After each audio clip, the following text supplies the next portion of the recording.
capitalism, all of the gains in automation, it goes to the owner class. All you have to do is have everyone be an owner, and now suddenly any gain in automation is a gain for everybody. If you grow just one thing, it may not grow as well as if it grows with another thing. A good example of that is called the Three Sisters method of farming. There is definitely multi-apartment buildings or multi-families that do passive design. $100 million that they gave to Joe Rogan that they would kind of be out if they breach contract. Is that a bigger number? Or is 2 billion a bigger number? I don't know, Zach. It's a tough one. I It's know. really hard. And maybe comparing numbers is not Jeremy's strong suit. Gotta go kill a Jenny. I still don't think you should kill her. I don't think it's a good idea. It's a ghost. Welcome back, everybody, to Bread Theory.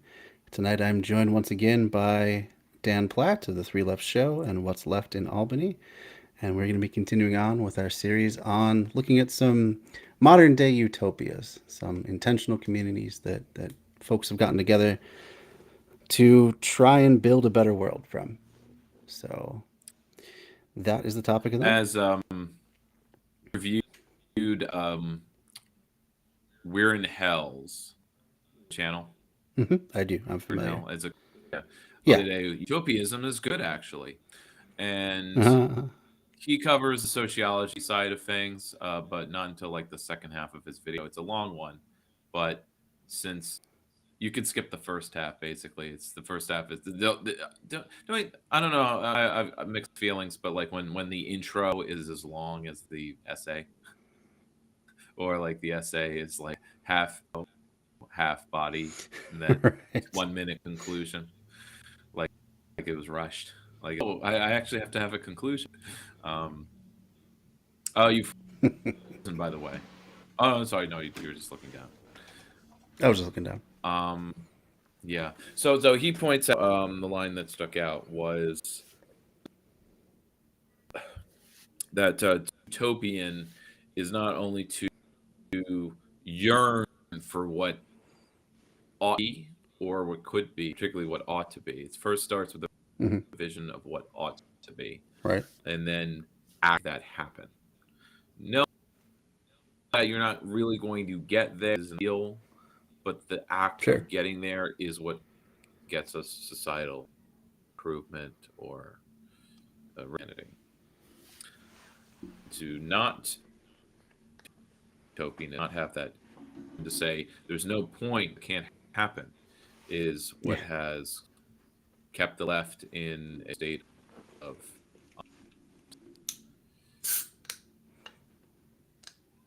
or is the zombie capitalism, zombie leftism. That's because we had movements when there's utopianism, and this is all the other side, not to confuse utopianism future, which is, I think we covered the last time, but just covering the intro. Future is you project the present into the future when things have not actually changed. For example, if you slap AI technology on the present or automated, then you have but a utopianism is imagining a different future. That's the important thing. So absolutely. Trees. What have we been watching? What have been? Oh boy. What have I been watching recently? I checked out a podcast called What's Left. Not to be confused with What's Left in Albany, but they were talking about they're like, or last podcast on the left, which is just another crime drama. Right. Yeah, which I made really the mistake of following me at the off beginning. when I looked at it. Right. But anyway, so What's Left? They're like, oh, we're finally gonna cover transgenderism. Is it a psyop? And it seems that they concluded that yes, it is, along with COVID regulations. That transgenderism, as in transgender, like transgender people. The transgender movement is being pushed by the government and corporations to push us towards transhumanism. That was basically their conclusion. So that's one that I've unfollowed now. I'm not going to continue on with that if that's their starting point. Oh no, you lost your connection. Oh man. Try that again. Completely dropped. Yeah, completely dropped. Don't forget to turn down that audio. Oh yeah, yes. I had it turned down before, but every time it loses it, it resets. Mm-hmm. So. So anyway, I was quite disappointed. Yeah, I was disappointed to find another leftist podcast that is not really jabbing with me. So. As in they're actually reactionaries. Yeah. It seemed like socially all their things lined up with the talking points of Matt Walsh and Tucker Carlson and the like. So what made them left? They claim exactly to be socialists. They claim to be socialists. They claim to be socialists. They like unions. Like unions. Well, apparently so do Democrats. Yeah. Joe Biden says he likes unions. Indeed. I'm sure it's something, right? It means something. I know you just said they like unions is a general thing. But yeah, there's. I just didn't have a lot to go on with them. Like they were not.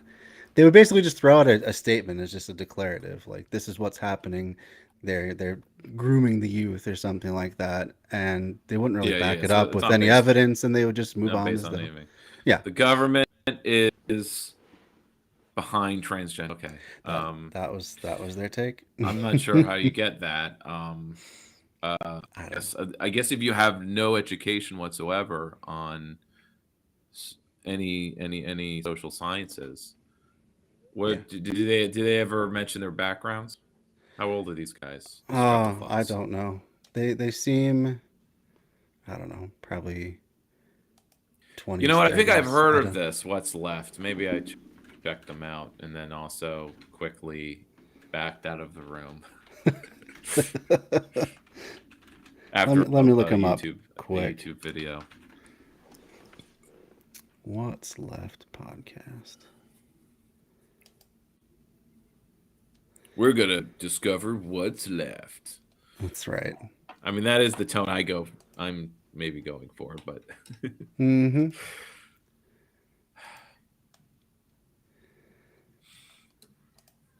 Yeah, these chocolate fucks. We've got enough YouTube essays about reactionary so-called leftists, but right. Similar to the last issue of Slingshot, there was a Beware the Fake Anarchists, and it goes through all of the people who are calling themselves anarchists because it's a hip, cool thing that doesn't make you a social pariah anymore.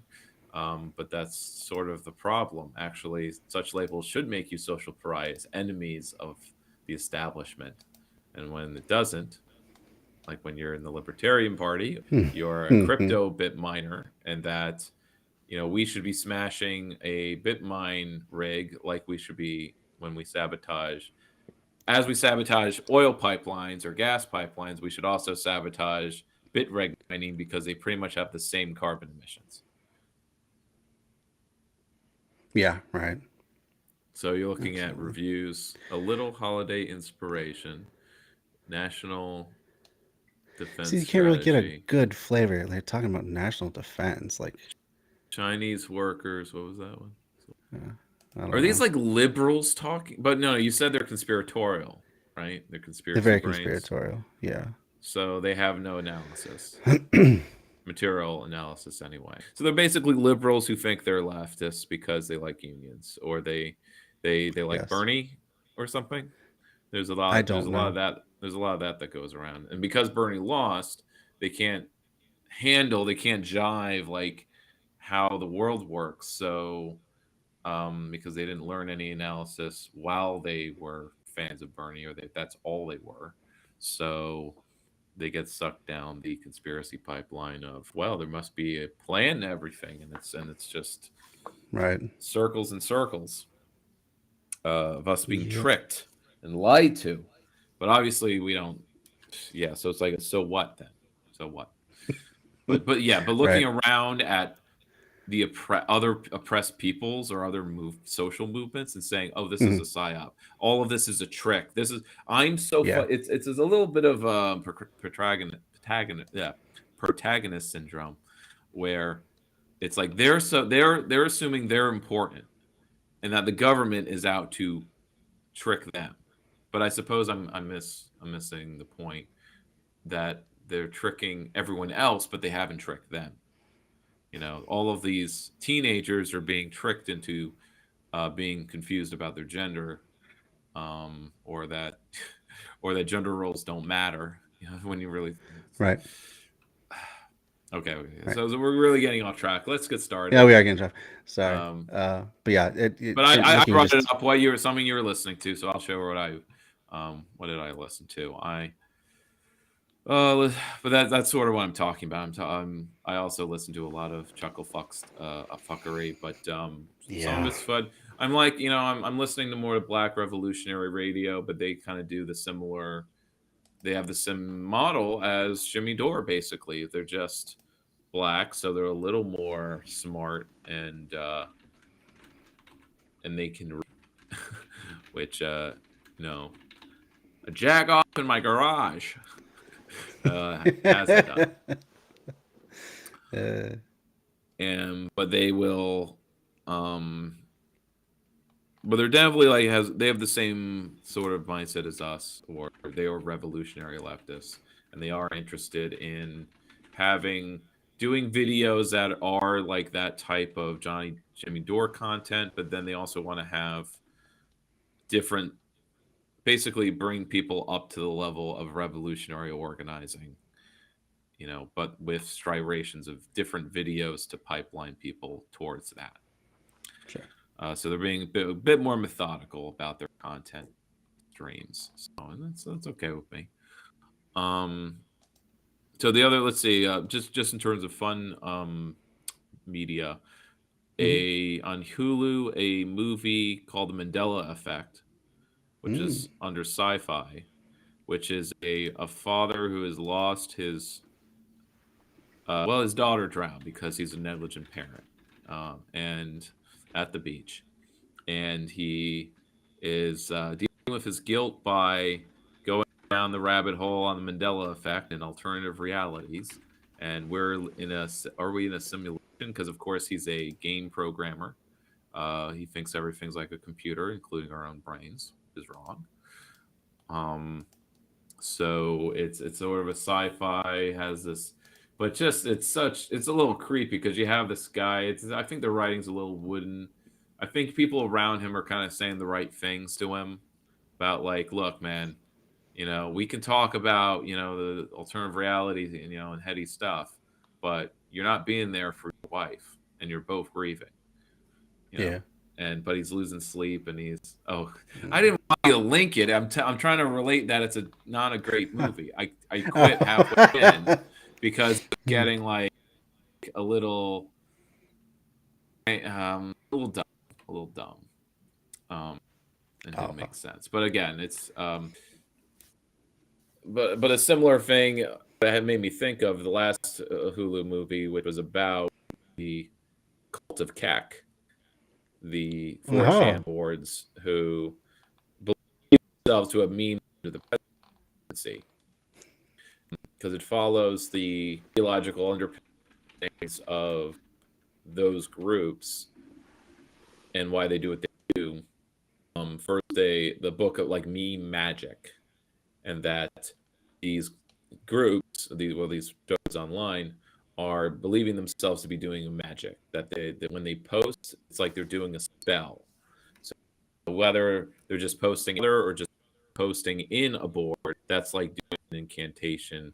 They're bringing things into reality by posting online, because if they do enough of that and put it online, influencing the collective unconsciousness, something of that nature.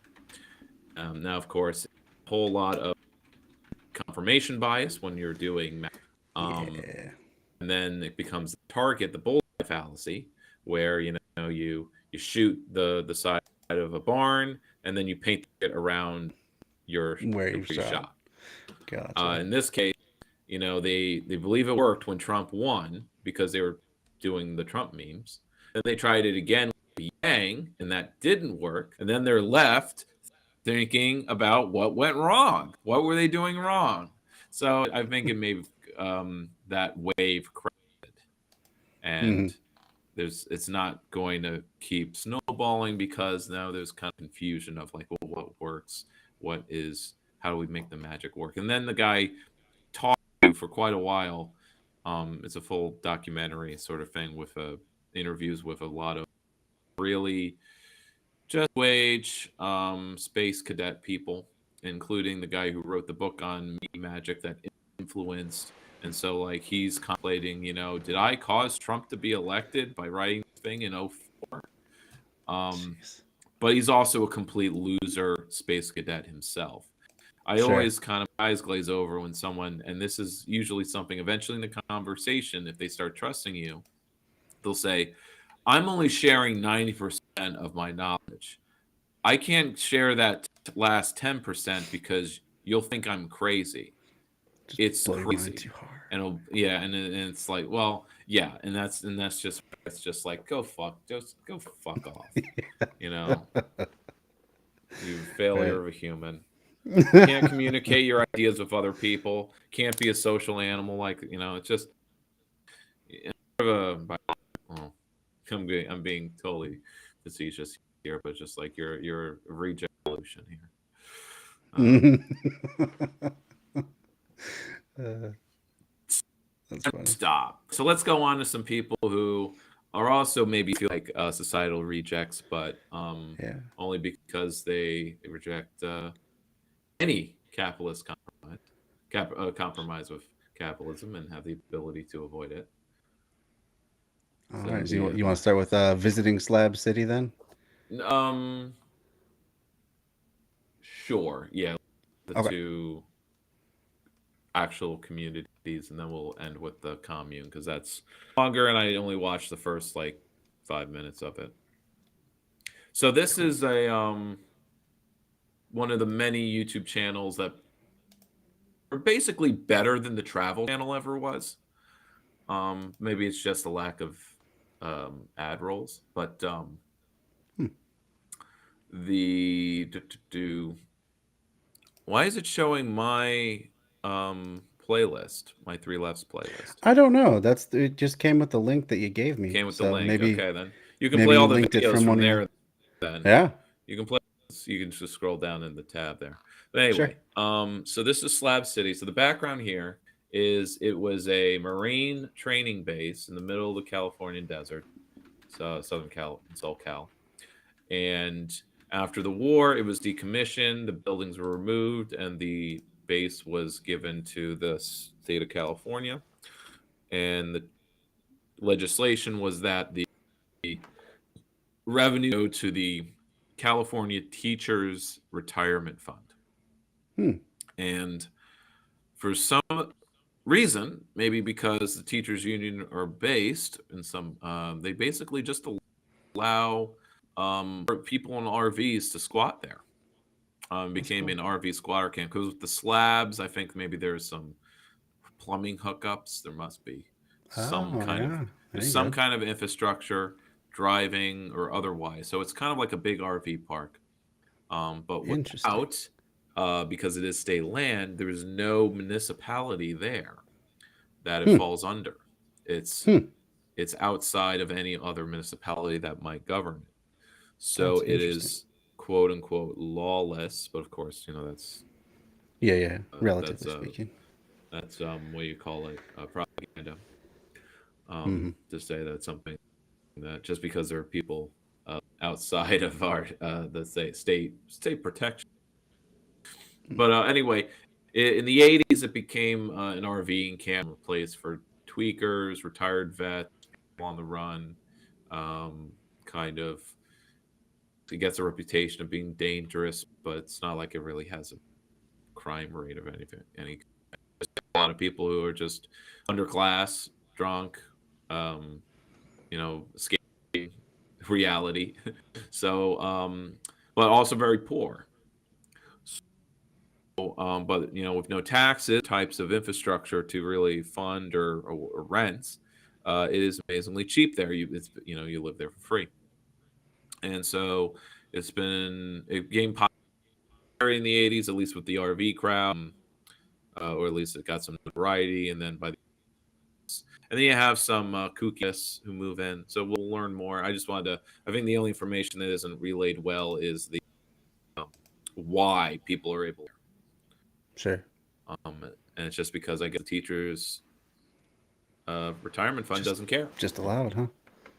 Allows them to squat. So a large squatting zone, autonomous zone, you could say. And so that's what these two videos are that we're covering. They're actual autonomous zones, like what Chaz could have been if it was taken seriously by its people doing it. But again, if you kind of need to fit into these abandoned zones, abandoned by the government. So like it's government or former government property that's abandoned. So those are the kind of areas that are prime for squatting and building these new societies outside of the law. So it's interesting that you use state property, which allows very much escape capital.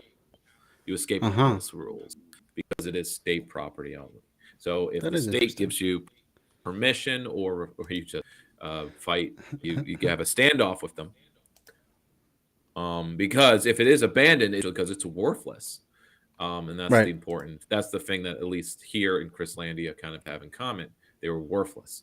So, and maybe sometime they are less worthless from development, but by then you should you could resist being evicted. Yeah, have some entrenched power. Mm-hmm. So this is verse 2. Sorry, go ahead. This video mostly documents 2 interviews, 2 subjects, 2 artists who have moved in more recently. They'll talk about themselves. Cool. We're officially en route north, which feels crazy to even say. But while we were heading south, there's a couple locations that were highly requested that we didn't get to, one of which being Slab City. That's been on my radar for years. I have the time to fit it in right now, so today's episode, we're en route to the slabs.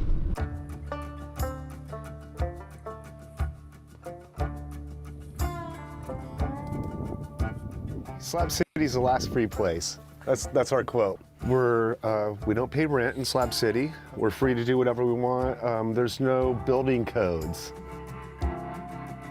Well, so it's really just a whole bunch of people who have decided that they're going to live out here in the desert without plumbing or electricity. We still abide the laws. You can't murder people. You can't injure people. People think Slab City's the lawless place. We don't have laws as far as noise ordinance, building codes, and leash laws, but all the other laws still apply. If you call the police, they will show up. But in Slab City, our motto is you don't call the police unless your life is in danger. Because there's so many of us now, we have created a community, and we have all sorts of little groups and kind of tribes, they like to refer to themselves sometimes, and camps that kind of provide services, food, shelter, clothing. Interesting. This neighborhood is chill. Everyone around in my neighborhood is a year-rounder. We all know each other. We're all really friendly. We kind of have if you live in the suburbs, it'd be like the neighborhood watch kind of thing. You know, we just have that mentality, that kind of atmosphere here, you know? You loot, we shoot. We have a bike shop. We have a concert hall. We have a coffee shop called the Oasis Club that does coffee, breakfast on Sundays, music jam on Wednesday nights. If you move here and it doesn't exist, create it. If somebody wanted to come here and create a doggy wash station or a nail business, you know, mani-pedi, there's a place for whatever you do. You can do anything you want. Nobody's going to stop you. Nobody's going to tell you Also looks that like a junkyard. you can't. Yeah, a little bit. But yeah, that tends to happen with a bunch of art installations. You got leftover parts and parts that haven't been used Exactly. yet. Right. So, Scraps. Lug a bunch of RVs in here full of old people that have been like hoarding crap in an RV for years and make that into artwork. Nobody can tell you can't do that. In fact, they support it and encourage you to do it. So it was like a dream come true to me to come here and be so supported in what I was trying to do that I don't know when I'll leave. The whole idea is to kind of turn this city from a place with outlaws to a place of like art and harmony and, you know. 20 years ago, it was a lot of outlaws, range runners, coyotes, you know, stuff like that. I don't really see it like that anymore, you know. Now it's kind of like people like me who want to do art or start a business. They have There's more and more people coming out here to do the creative stuff. Like I said, Leonard was one of the first, and then Charlie came along and Builder Bill did his thing. And before that, it really wasn't an art mecca. So I do feel like it's in the past like 5 years. 5 to 7 years that people have really started to like step it up. And then like me and some of these other camps that are big and creative, and the individuals have only been here 3 or 4 years, you know, we're all trying to make it more of an art community, less of this dangerous, dystopic, drug addicted type of community. We want it to be a healthy, happy, art is your therapy type of situation. That's where I see Slab City going into the future, is a direction that I'm trying to describe like that. Some sort of beautiful utopia where people play music and are non-judgmental. More people, I think, are going to come here and try to help the ones who need help out here. And there's a lot of people that they either have mental disorders or they have drug addictions or alcoholisms to the point where they need a lot of help and support. And it's amazing how good it feels to help somebody, like to reach down and pull somebody up who is literally just going down the toilet bowl. And they know they are, there's nothing they can do to stop it. But if somebody comes along and just, should build some earth ships with all those like tires you. and bottles. You know, you're good. Yeah, right? Like, They yeah, might that's have what I'd enough. be doing. They have enough. Figure they have out dirt. something to do with all that. Right, yeah. Probably clay dirt too. So. Person, and all of a sudden they don't want to die anymore. They're not trying to kill themselves anymore. So that's amazing. That happens a lot out here. And I think there's a lot of people coming out here to do that. There's a lot of ministries that come out here, and it's for that. It's for the same thing. And try to give some of these people hope again.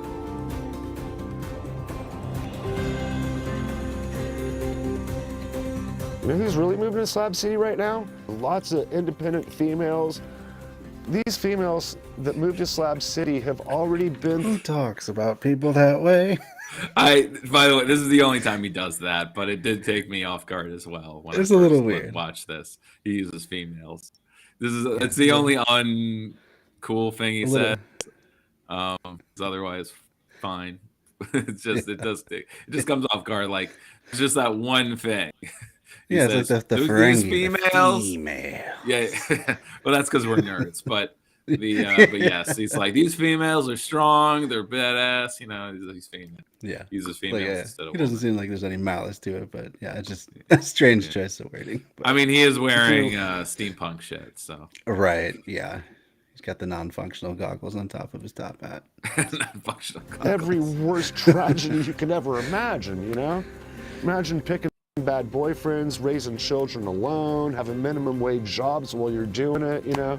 These ladies that moved to Slab City are survivors, dude. Because there's nobody here to tell us that we can't. That's probably it. I think that you finally find a place where you have to be able to say no. You have to stand up for yourself. And a lot of these women have probably been like me, where I was in a marriage, you know, and like it was a fine marriage, but it was kind of a controlling one. You know, men have always kind of had a little bit of control in the direction that my life has gone. And so getting out here, yeah, we're standing up for ourselves, and we don't need a man out here. And I guess the women that find their way out here are just already that independent of a woman. That's got to be something like that, because you're right. Every one of them out here are super independent and strong. ladies stayed. They added the city. They're added their own sisterhood. They, boy, once they set up their camp, they don't move. They get real territorial, and we all respect that. And we back our ladies up in Slab City 100%. Because we're here and we're doing this, we're actually creating a lot of touristic. I didn't watch this far, by the way, so I didn't see the part where they do the little garden there. They're able to grow something. The one learning about like food production, like how many trips into town do they have to make to find? That's what I'm always wondering too. Right? And, it's like, yeah. To a certain extent, it is just because they're like their RVs are like propane. I'm sure they need heat out there. So, yeah. Or to run their freezers too. Or to run the freezers, yeah, sure. Run the freezers. I mean, they all got lights of some kind. So, yeah. So, not completely independent of a modern society yet. Oh no, well, that's never the case. But right. Yeah. Activity that wouldn't be here at all if it weren't for us. So all of these little mom and pop things, all the way back to Imperial or all the way back to Palm Springs on this side of the mountain, they're all getting so much more revenue than they would be if we weren't here. I really think so, because so many, it's like thousands and thousands and thousands of people come out here in the winter every day, like all day long. It's just cars. Like I've lived in a lot of places. I've been in a lot of tourist places. This is like Ocean Beach at times. The traffic that's out here, you're just like, this is insanity. Not a place to go to get away from everyone then anymore. Oh, when I moved to Slab City, I started making these little miniature Salvation Mountains out of Adobe, the same Adobe that Leonard Knight used on the mountain. Number each one, sign them, and I just opened up my own souvenir shop. And everything's going really good, and it's a really positive message to put out, you know. So when the guy she mentioned Leonard, so he was a guy who started, like, he moved out there in the 70s or something. So he was like one of the first timers, and he spent years of his life building that, which is a mountain hillside that's he covered with adobe and painted. Gotcha. Over and over and over again. So that's what we're looking at. Gotcha. Yep. Makes sense. Leonard Knight was a very, very faithful man. He was trying to spread the word of Jesus Christ up north somewhere with a big giant hot air balloon. Somewhere. He came out here just like all of us crazy people, and he wanted to broadcast God's love to the world. Leonard Knight wrote God is love on a hot air balloon, brought it out here, and the thing never took flight. It rotted.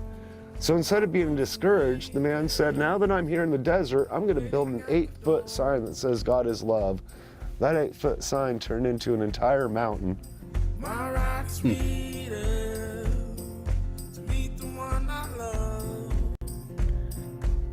From what I understand, also was a huge failure many, many, many times before he got the right concoction together to make it stick and stay.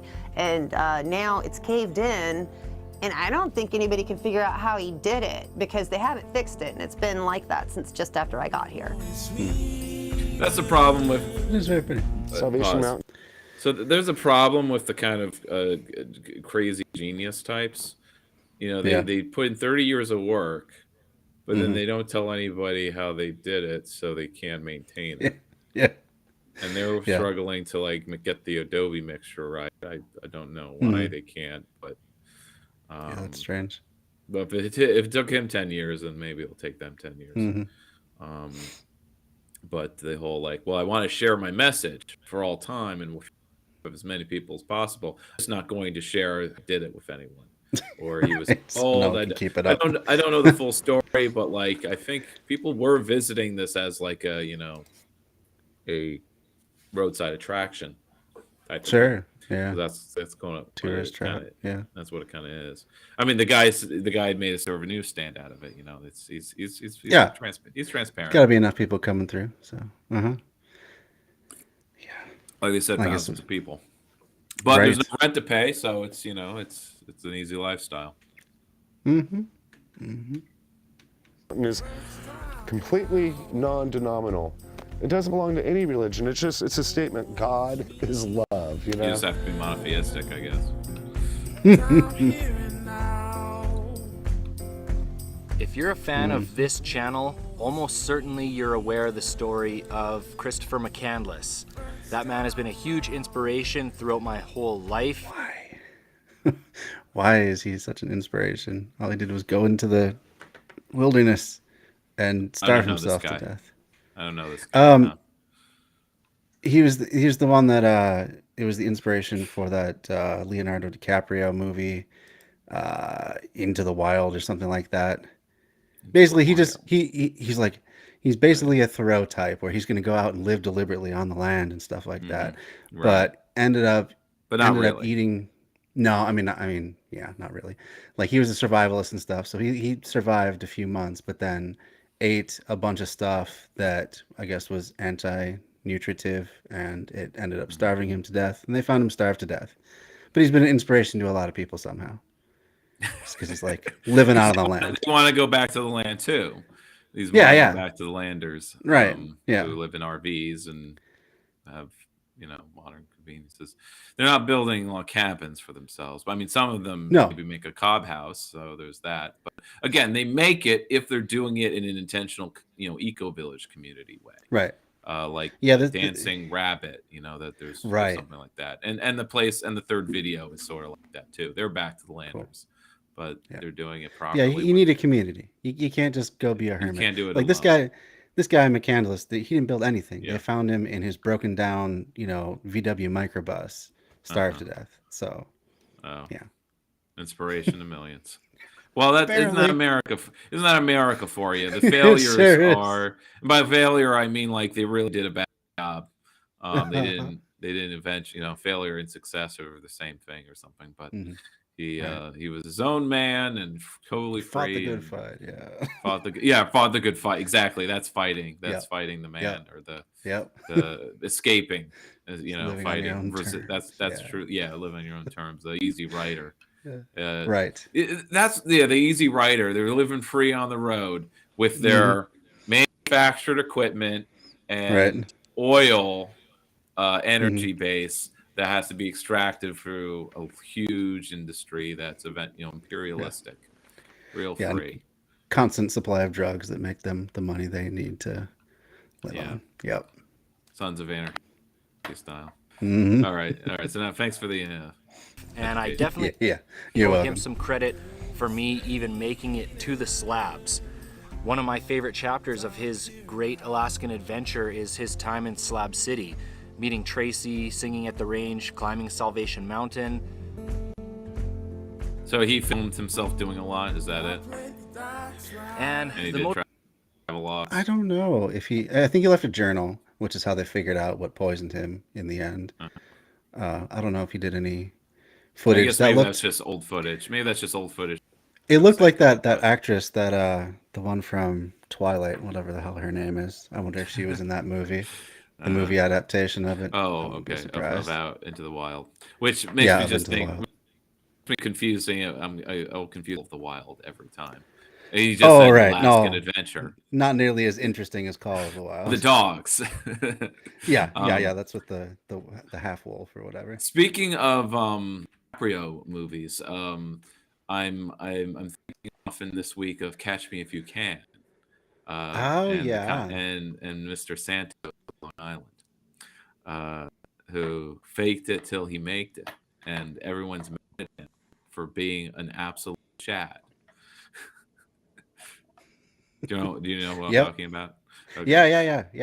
Also based on a true life story. He's our age, or my age. He's 34. It was mentioned. No way. Like, oh, he's like my age, and I'm like, well, I'm not a congressman, so obviously he's playing the game, and you're just mad that he made you look foolish because he was able to be called out on it, unlike all of your bullshit, I guess. But it doesn't surprise me because it's Nassau County and Long Island, and everyone's a sociopath there. So, I mean, or narcissistic type. So, like, he's the perfect congressman for you. What are you mad about? Like, yeah, right. I don't believe anyone's mad at him for lying, actually. it's all fake. It's all fake. So if anything, he's more honest in being pathological about it, and it's like he's lying or something. Right. Anyway, but catch you if you can. It's based on the whole being of it, you have to fake it till you make it, and of course, it ties in reality in that I've ignored the advice. When it comes to most people giving me job hunting advice, they say, "Oh, you should lie in your resume. You gotta lie in your resume. You gotta fudge something. You can't be completely honest, otherwise you'll never be hired."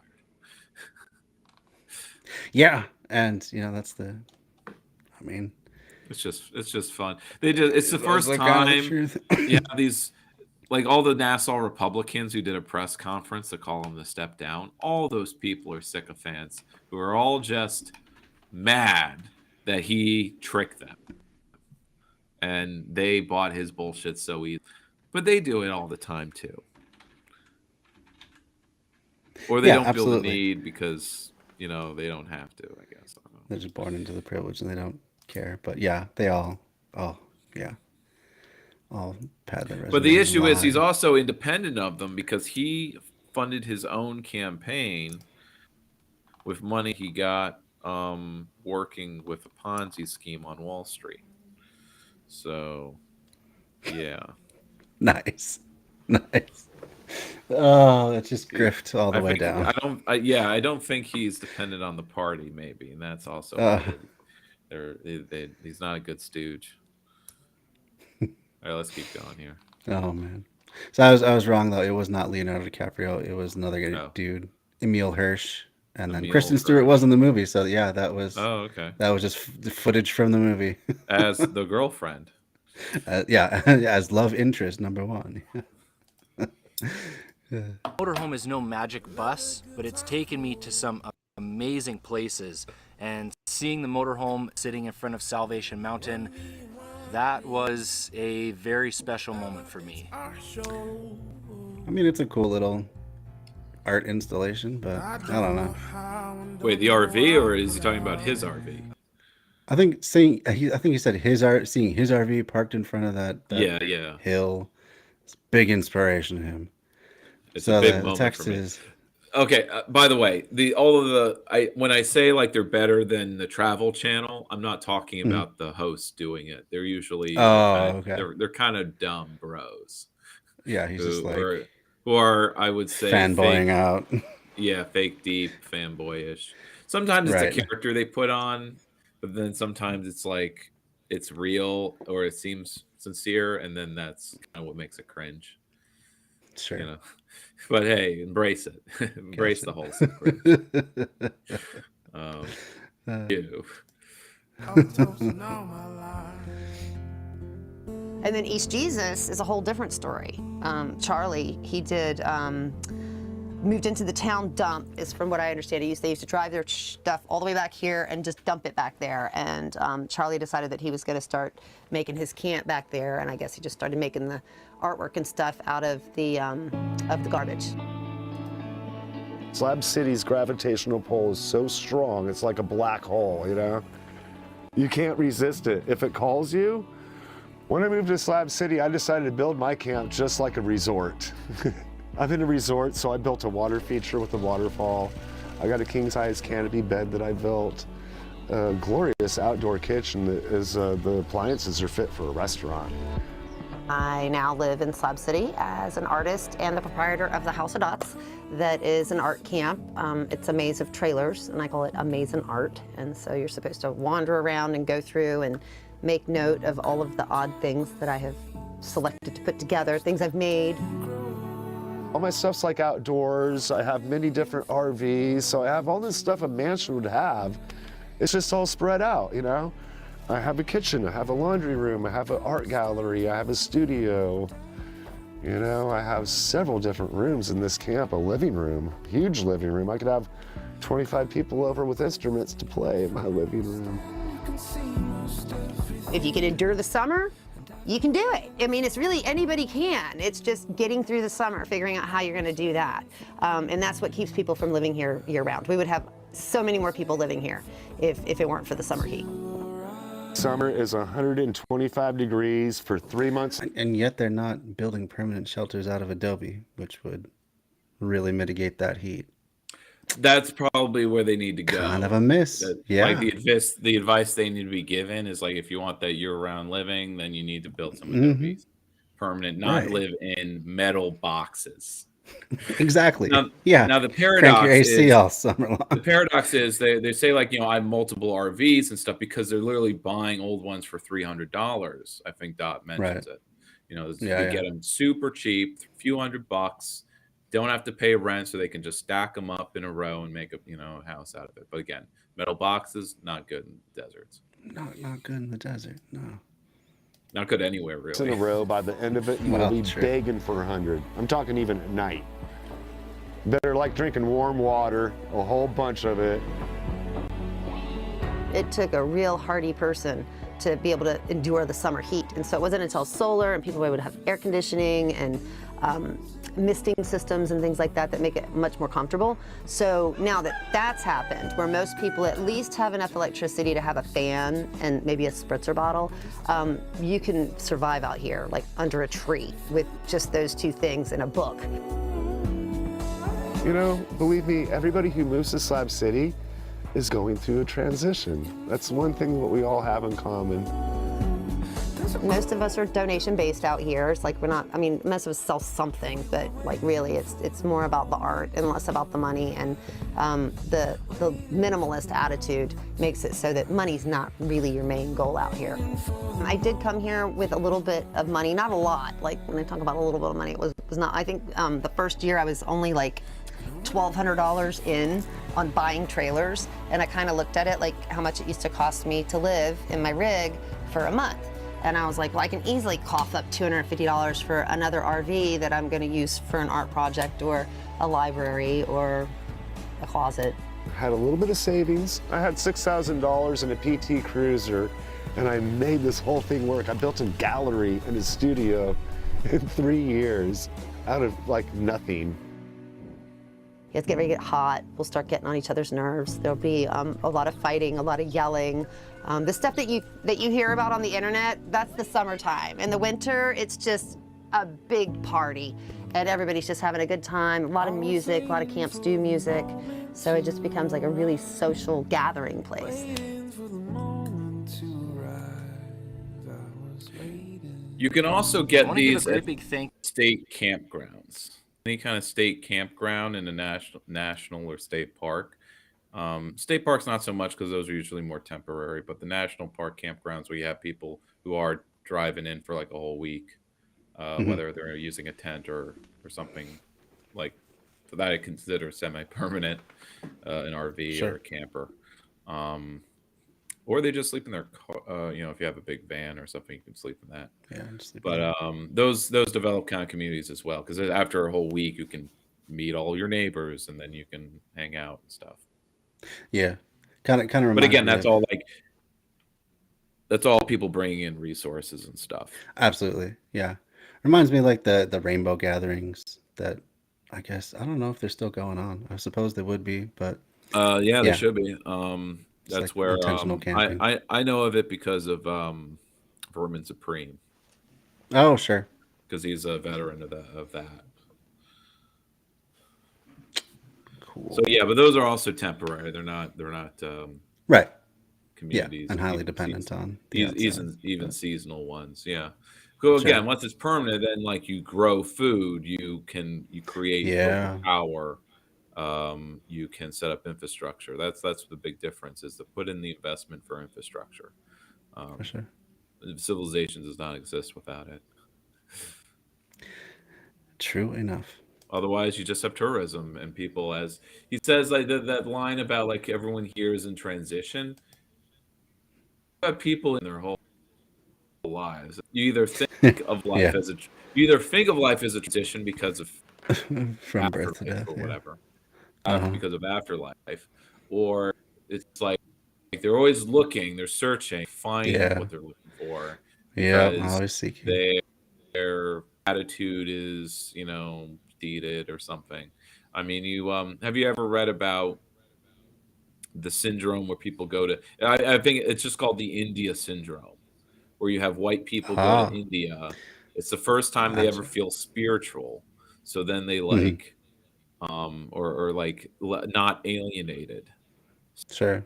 They get addicted to being there, being around gurus or doing yoga. Sure. So they just become bound and stuck in India, and they can't go back home. They refuse to, and that makes sense. And they're real weirdos. but it's just because like they're just completely lost, as it were. They lose themselves, right? And they're lost, and yeah, it's sort of sad, but it's just like that is kind of sad. Surely they could, well, it's just like when you're really white, and you go to the other side of the world to not feel alienated. That shouldn't be the case. Right. Yeah. Yeah. You should be able to build something yourself here, especially if you have the kind of money where you can just uproot and travel like that, as so many do. Live that Depending lifestyle. on where you go, and if the overhead's really low, like the guy said, $6,000 was his price tag. Sure. It's always good to hear how much they actually did spend to set this up. Yeah. 3 years and 6,000. That's I got a lot. That's not bad. I for sure. I want to do it in a city, and so there's not a lot of land. Even the land that seems totally in is still like owned by someone who will be selling it to some developer down the line. I kind of looked into it because we don't have good squatters' rights in America.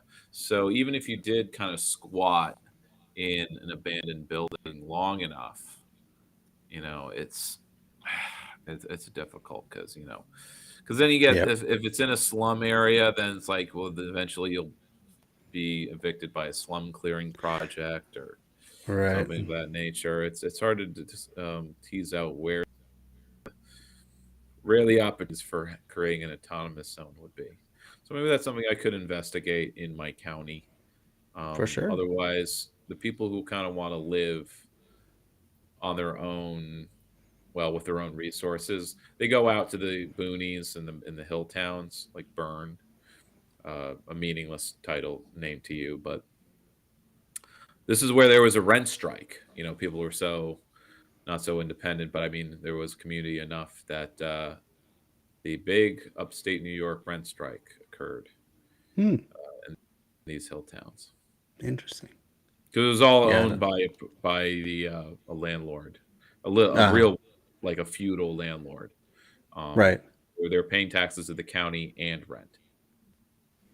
But they had a deed for the land. But the deed says you're paying rent. Wow. Like the 30% of your production. That's like that kind of feudal contract. So right. It was the last gasp of feudalism in America. Sure. Thank you to Dot and Peter, and in fact everyone for the hospitality out at Slab City. Really interesting place with some very interesting people. Even more so than can properly be covered in a 15. All right, shut up. Enough of this. Dive a little bit deeper. Neckbeard. Chuckle fuck. It's my favorite. Enough about It's a good you. one. That's a good one. So the next one, the host is much more fun, by the way. Much more fun. Cool. He doesn't shut up either, but he's fun. He's the dumb kind of fun where he's just happy. The other guy's like he's pensive, he's reflective, he's serious. But it's fake deep. The other guy doesn't have any pretensions. He don't know. There is kind of a fake deepness to it, but more like this is deep if you are a mainstream suburban white person kind of thing.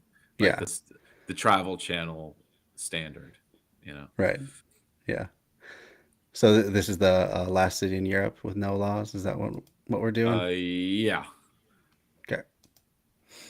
Cool. So a little background on this channel, which after watching this one, I watched like his best of, I guess you could say, the most watched. And he does a good job because what he does is he goes to the places no one else does. So it's when he's traveling abroad, really abroad, outside of the imperial core, let's say. And Sure. so wherever he goes, the rules of hospitality are like tripled. So people are just like, "Oh, you're a tourist? Come on in, have tea with me." Yeah. You know, Oh my it's God, just, how'd you get here? why are you here? It's like, well, I just want to meet What are you people doing? and see the sights. And there usually are some sights. And then he shows off the sights and this, whoa, a wall. This is beautiful. This is the most beautiful place I've ever been. He says that every fucking time. It gets a little tiring, but Sure. I never would believe such a beautiful place could be here. Yeah. But so that's category 1, the isolated places where no one goes. So, but everyone's very hospitable, and it's not alienating. Let's put it that way. Then there's the isolated places that are physically isolated. Like he went to the most isolated community in the world, Pitcairn Island. This is the island where the crew. I've heard of that one. The crew of the Bounty that mutinied went there. This is where they went. So there's 40 people that live there. It's the most isolated island, inhabited one anyway, on the planet. It's in the Tahiti area, but it's still like a 3 ride. A ship that comes by that drops supplies off. And they're all descended, 40 people all descended from like the last surviving crew person from the Bounty. So they have this mixture of Polynesian, Tahitian, and English. And so these are some fun videos. The other section of videos he does are there again, places where no one else is, but because he's going to the places that just had a war, or cities like what's the city in Western Afghanistan? But basically, he couldn't leave. He couldn't leave the city. He couldn't leave the city, but he could tour it. So there's that. So he toured. He went to Syria, and so on I guess a special visa. So like you have all of the tourist attractions there and archaeological, and you have the tour guides. There's no tourism, so like they're really happy to deal with him. They're just like, I'm so happy I could do my job. This is my life, giving tours to the most beautiful sites in the world. Going to the Damascus Mosque, where it's practically empty, the room where no one are, and then also driving through Homs and the half-destroyed Aleppo, and going to the citadel there. So, and just kind of taking in the devastation and the local people who are just still like, that's cool, overly traumatized. But then he also went to like the Yazidi area in Kurdistan and had a good time there. And so what I'm getting at with this, so I'm doing it because this is a big channel, like millions of subscribers. Sure. And so there is someone who is subscribed to the channel. Because even though he goes to the most isolated places, the most out of the way, not, American imperialism. I mean, they're isolated as far as the capitalism, but they're still integrated in the global economy somehow. Not so much that I don't think they're exporting. You don't really see any signs of like, because a lot of these, like when he goes to the rural areas, they seem to be producing all their own stuff, right? Sure. But somehow they still also have internet and some things from the outside, which there's no outside really. Like he goes to the other video I'll mention because it's a good one. Again, it's just 5 of the best videos from this guy. Because the rest are really just game show quality, I think, in terms of. But he looks up what the least visited country in the world is. Also, an Polynesian island near Tahiti, and it's an island with 12,000 people on it, but somehow its own microstate. It's like a Vanuatu. Is that the one? I don't think that's the name of it, but it's like a ring, with a lagoon. It's basically like a ring of land that's like 30 feet wide, and it's but I mean it's wide enough in one part to have an airstrip. and it gets every 3 days there's a plane that goes there. Oh, wow. But anyway, so he goes there, and the experience is sort of like, like the white anthropologist visiting some native tribe in the jungle or something, right? Sure. Maybe that's the worst it could be, but it's not that, because that's why I say, like, even this most least visited country, they get UN visitors all the time, because they're one of the frontline countries that are interacting with the world, because their island is sinking. Right? Oh, of course. They're going to run out of land. So they have UN people visiting pretty regularly. In fact, he was one of the few people who wasn't from the UN. So it was like, everyone's like, why are you coming here? It's like, well, I want to visit the least visited country. The least visited place in the world. And, they have their own microeconomy, but they're also completely integrated with the world. So, like, he meets up with a subscriber there. He makes it seem like it's serendipitous, but it's not by a second. The guy was educated in Taiwan and has, like, a software engineer degree. Okay.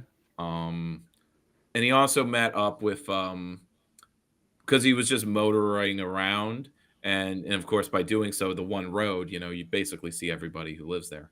He met some people who were half Australian, so they had good English, with the Aussie accent, and played some footy with them.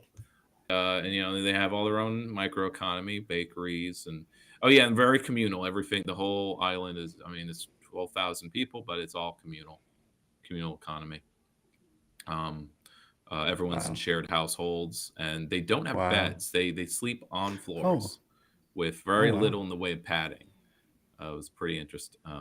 Interesting. So yeah. So anyway, that's so the guy he's able to find a subscriber anywhere. He goes to Albania and he tours the bunkers. So that was a kind of video. I don't usually see the bunkers of Hoysa, and how hated he really is there in Albania. You really see it in people, because he did spend a quarter of their economy building up defense, because he pissed everybody off, and he just assumed he was going to get invaded. He assumed Albania would be invaded or attacked, but Albania is important enough strategically attacked. It was quite a miscalculation on his part, being paranoid of it. But yeah, yikes! Because he was the true communist. Everyone else was fake. That's what happens. Okay. If you actually run a country and you think you're the real communist. Yeah. Everyone else is shit lips. Yes. Revisionists in this case. Yeah, there you go. All right. Well, let's get into this one. What you are about to see is a self-governed... Hold on. Let me make that smaller. Oh, yeah. And he makes very generous use of drones. So he does all these panning. Well, he does all these panning shots, and he's definitely using a drone to do it. Him use it all the time. He does all his own footage. I think that's awesome. Important. So you're usually good, similar to the Slab City overheads that you don't usually get. Like say Vice is there, Vice. Sure. And again, they go in the summertime. They talk to the craziest people there. I like that at least the guy, the deep soul, he talked to the probably the sanest people there, or the most normal. Yeah. Yeah. Closest to normal in the Foucaultian sense. So okay, Chris Landia, governing anarchist nation with no laws. A community that severed itself from the rest of the world, where squatters built homes wherever they want and drug use is allowed freely on the streets. Since it began over 40 years ago, it has constantly been surrounded by controversy, with some seeing it as a drug haven while others see it as the ultimate expression of free living. But this isn't a remote village in the middle of nowhere. It exists in the center of Denmark's capital city of Copenhagen. Filming inside of this place is highly forbidden. But what the f are you doing? But with the help of a local Yes Fam member who was born inside of the city, we were about to capture some of the first documentation inside what some call the last lawless city in Europe. This is known as Freetown, Christiania. here you can do whatever you want. It's very easy to start a war, but it's very hard to stop it again. And you're at war? Yeah, kind of. A do-your-own-thing haven of creativity, peace, and freedom.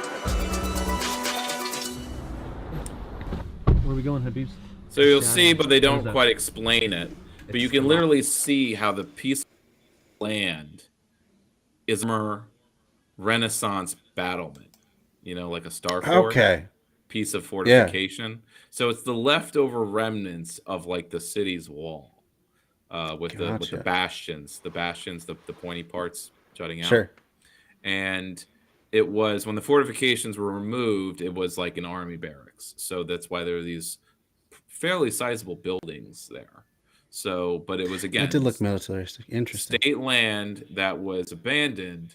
So hippies took it over in the 70s. Very cool. Or even the 60s, it goes back into these. So, all right, there's the background. Last free land in Europe.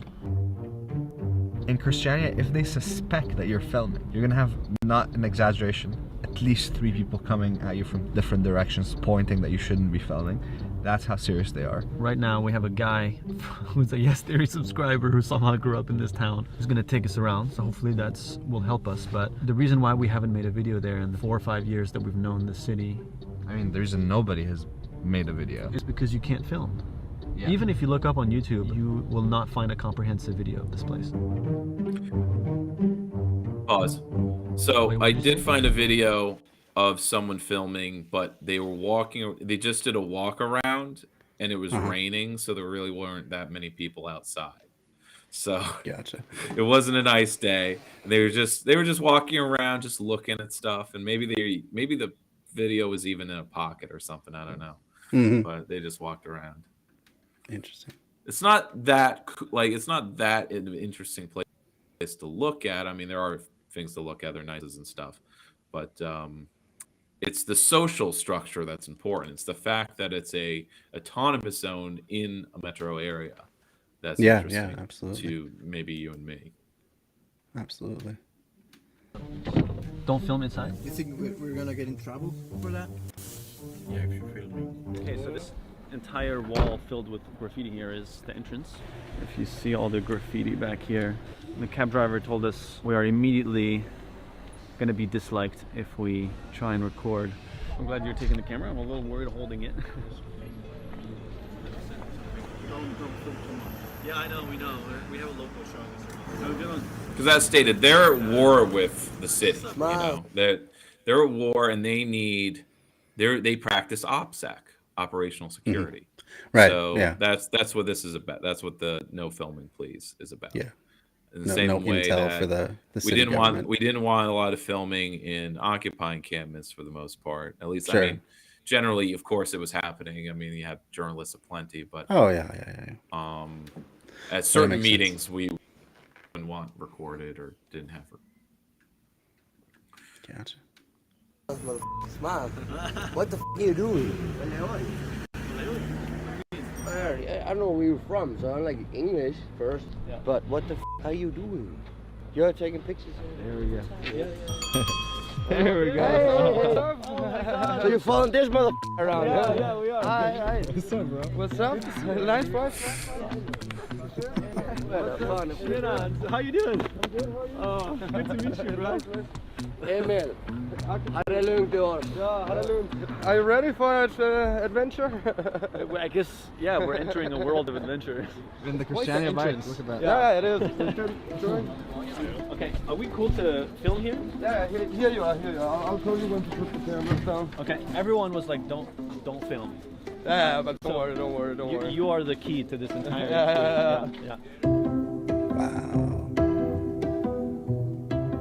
First built as military barracks during World War II, this area of Copenhagen was abandoned by the late 1960s, only being guarded by a few watchmen. But by the early 1970s, homeless people and squatters were hopping the fence and staying in greater numbers, which escalated on the 26th of September 1971 when these inhabitants declared Christiania open.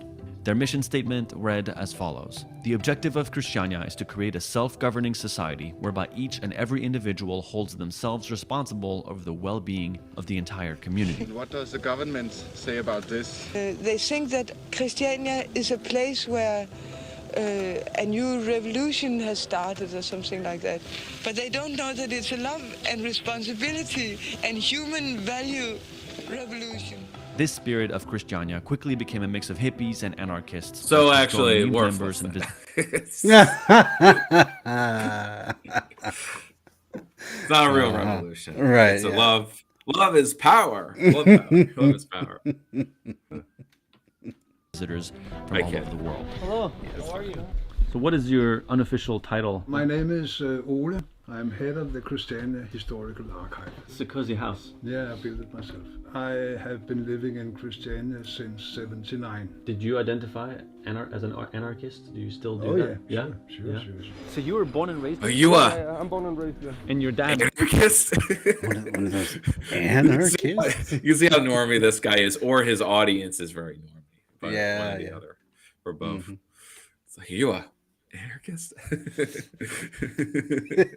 Like, yeah, what was the problem? Yeah, right. Was here when they started it? You know, my father is from Finland, and he was a student, like 19 years old or something like that. Yeah. And then the hippies invited him to come in and live here with them. Wow. So how long has he been living here? For like 40 years. 40 years? Yes. Are you proud of being from here? Yeah, I am. You are? Sometimes it can also be a little...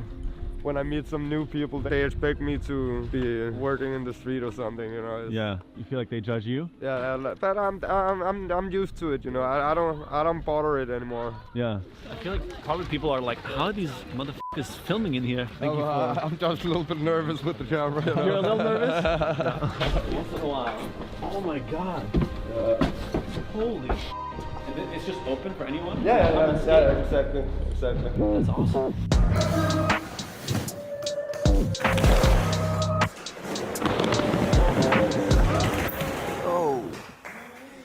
Some of the money he made built state ramps in other countries for homeless and young people and stuff. Like he made it to everybody. That's amazing.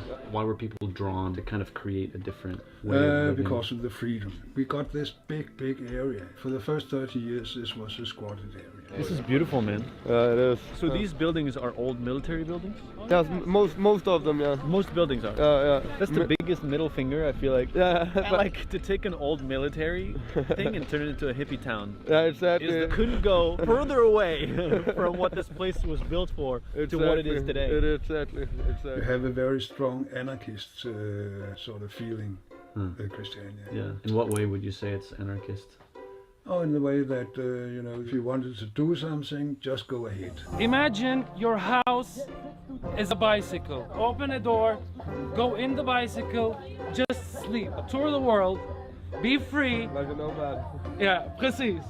Now I'm living in the bike. Oh, you actually are living in the Yes. bike. Where do you sleep? Everywhere I sleep in a different place, next to the beach. That's in a the man forest. dedicated to It's biking possible. lifestyle. Nice to meet you too. Good luck on the trip. And yeah. Wow. Did you pay this guy to be there? He was like the epitome of he just pitched you on the whole thing. He just pitched us. It is inspiring to see people that created a subculture within a pretty stiff culture. You know what I mean? Like, because Danish culture is set, there are rules and it's a bit squared, you know, same as Swedish. Yeah. And to come and create something so alternative requires like a strong will to create something different. And right before we walked down the infamous Pusher Street where things got more heated than expected, I wanted to let you know about the newest drop of Sikh discomfort that's actually weirdly very in colors to have pushed past the norm around the world for the next 7 days. One of the reasons it's impossible to film in Christiania is because of its open cannabis trade on the infamous Pusher Street.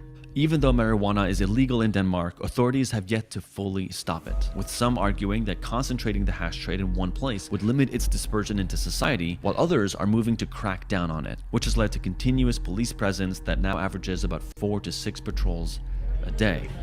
I thought it was going to be much more tame because I've heard the cops have been really strict. So the fact that they come every day and people are like, One more time. Yeah, we'll keep it going.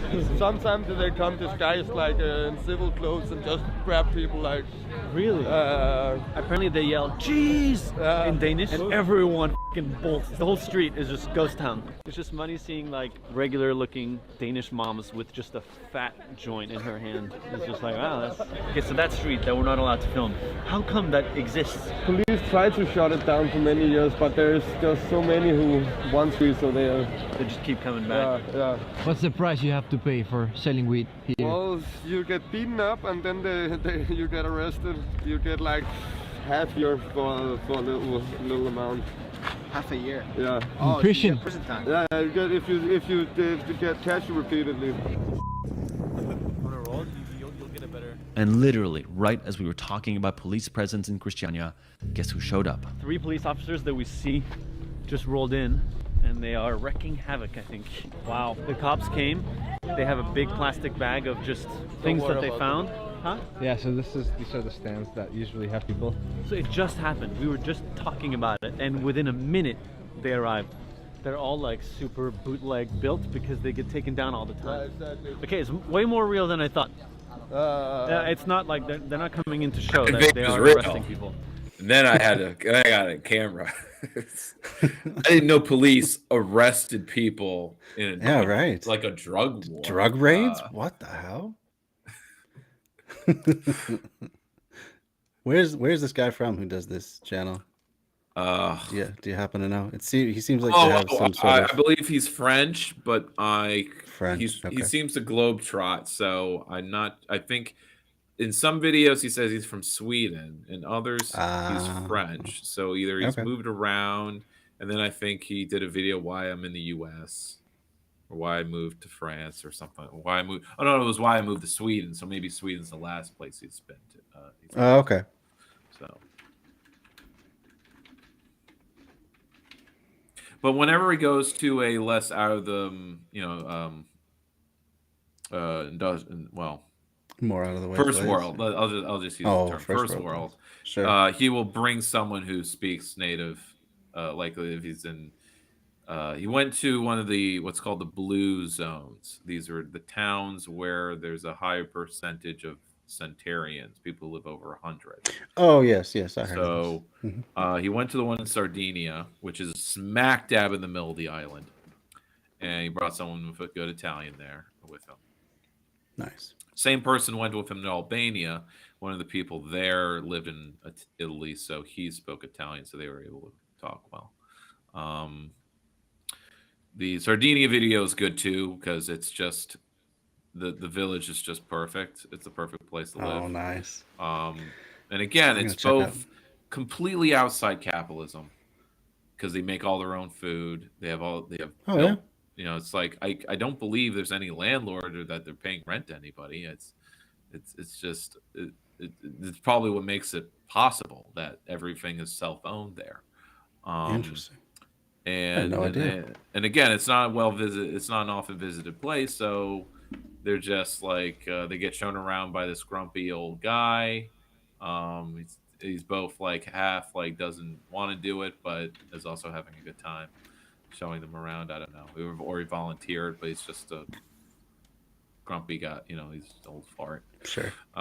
It's just there's a lot of good humor in that video. I mean, they're doing a big party like the next day, so like they party all night with smoked meat and delicious Italian cooking.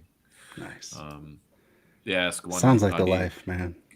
Ask a guy who's 80, like, oh, like how do you have so much energy? Like, oh, 3 cappuccinos a day. 3 cappuccinos. He brings out cappuccinos. That's awesome. So they have all these modern amenities and modernism, cars, and of course, but they're just completely outside capitalism, and so it's just like, how does that work? Similar with some of the Polynesian islands, but I suppose there's enough wealth coming in through tourism or whatever that they are integrated with the global economy, and that's able to just kind of filter to the more communitarian villages that aren't, they're not bulldozed for any reason. Mm-hmm. They're not bulldozed for an eco resort, put it that way. Sure. Very cool. Yeah, I'll have to check that one out too. This is the 4th time in 2 days, right? 4th time in 2 days, everyone started running. How does it make you feel seeing this? Annoyed. I don't understand why they just don't legalize it. It would be so much easier. Yeah, right. Why is Denmark not a place where weed is legal? You think of it as such a chill, Scandinavian, modern country, but behind the times in terms of weed laws, apparently. They're the happiest country in the world, right? Are they? I don't know if they're rated that way. But Well, there's a number of indexes, but I mean, they're high on the social index. Yeah, I'm sure. Speaking of high social indexes, he also went to Bhutan. He kept repeating Oh, the yeah. stupid line of like happiest country in the world, which Mhm. again, everyone he talked to there was like correcting him, like, we're not the happiest country. We just use happiness as our economic indicator, which means we put social stuff Yeah. spending first. And the king, basically laid out all the forests as conservation areas. Hmm. So they're a carbon negative country. Wow. That's amazing. But yeah, I've heard about their. And anyone who visits is assigned a guide. Happiness Project. So it's actually, Oh, yeah. it's similar to the DPRK. If you want there, you'd be assigned a guide. But anyone who goes to Bhutan is also assigned a guide. And he's shown the 3 major tourist, I'm going to use the word attraction, but locations, landmarks, which Sure. are big Buddhist monuments, They got a big Buddha, sitting Buddha. There's a mountain monastery you hike to. And in the video, he had a spiritual experience, because it's just, the architecture is probably just designed to give you the feels. Wow. That's cool. And the high elevation too, it's Yeah. Oh, yeah. So getting high off that lack of oxygen. Huh? you get the hiker's high, and then you go Yeah. into the quiet, isolated monastery, temple. Gotcha. It's called the Tiger's Nest. Anyway. Tiger's Nest, huh? So yeah. Anyway, I saw the sights, and and he talked to the former prime minister, and another video he visited Somaliland too, which is also pretty nice. Somaliland. Yes. Okay. Not Somalia. Yeah. Wow, so they just busted these 2 stands. Yeah. Oh, really with him. They come every day, and they bust people every day, and it's a problem every day. Damn, this is intense. Although we initially thought Christiania had no rules, we slowly started to realize that they actually had made some restrictions. We divided between soft drugs and hard drugs and decided that we accepted alcohol and cannabis, but we didn't accept any other drugs in Christiania. And that was a crucial point for Christiania because Christiania was dying out from hard drugs. And at one point there was a lot of junkies and stuff. They're saying, no hard drugs. Right. They came to place. How does the community deal with someone if they find out that they do hard drugs or they're selling hard drugs? Then they're banned from the place. Do you think that the world could function in like more anarchist type of state, or do you think it's more in sub? Maybe yeah. If you don't want to answer that, that's fine. No. Especially like Kropotkin. Kropotkin was a Russian anarchist who believed in the good in man. And I think that's basic for Christiania. And I think it's really basic for everybody to still believe in the good in man, no matter what happens. Besides Christiania's drug policy, over the last 20 years, it's slowly become more legal. Bars and restaurants have opened up for tourists to visit, and the residents have even created their own fund to legally own the land. Today Christiania is totally legal. We made a foundation, so we have bought like 40% of Christiania. By making this foundation, we made it sure that this place can never be divided and sold on the market. Yeah. And are you a part of these negotiations? Yeah. You are? Okay. Yeah. How many people are a part of that decision-making process? In principle, everybody. Everybody. Yeah, Wow. but it's not everybody who's interested. When I moved in, everything was like voluntary. When you wanted to do something about the roads, when you want to plant trees, when you want, Then you gather the group and everybody would do it voluntarily. After 50 years, you know, things are getting into some kind of bureaucratic system. Yeah, because I guess completely voluntary is hard to organize people to make common decisions, or when you have been doing that for 10 years. Yeah. But despite the slow shift towards legality, there still remains a lot of old presence of Christiania, which can be seen through the self-built homes. When we met for the first time, we were talking. He was like, "Also, by the way, I live in a palace." So I've been looking forward to that. Smile. I've been looking forward to that. It looks pretty much like a palace. A Finnish-Danish guy who has got a Ghanaian named palace in a lawless town in Denmark. Does that summarize it? Yeah. He wasn't lying. This is like the nicest building in town. My father built this house. It started with being like a circus wagon, and then every year he just built it more and more and more. Then it got as big as it is now. Circus wagon? That was a circus wagon. Why? Was he a part of a circus or something? No.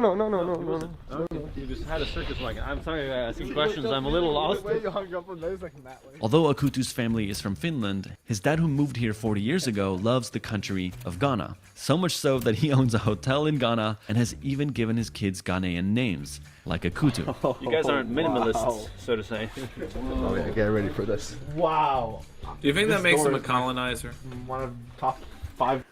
His father. I mean, it certainly makes him a capitalist exploiter, but I suppose, sure, colonizer. That could be apt too. Foreigner buying up property and exploiting the locals. I would say so.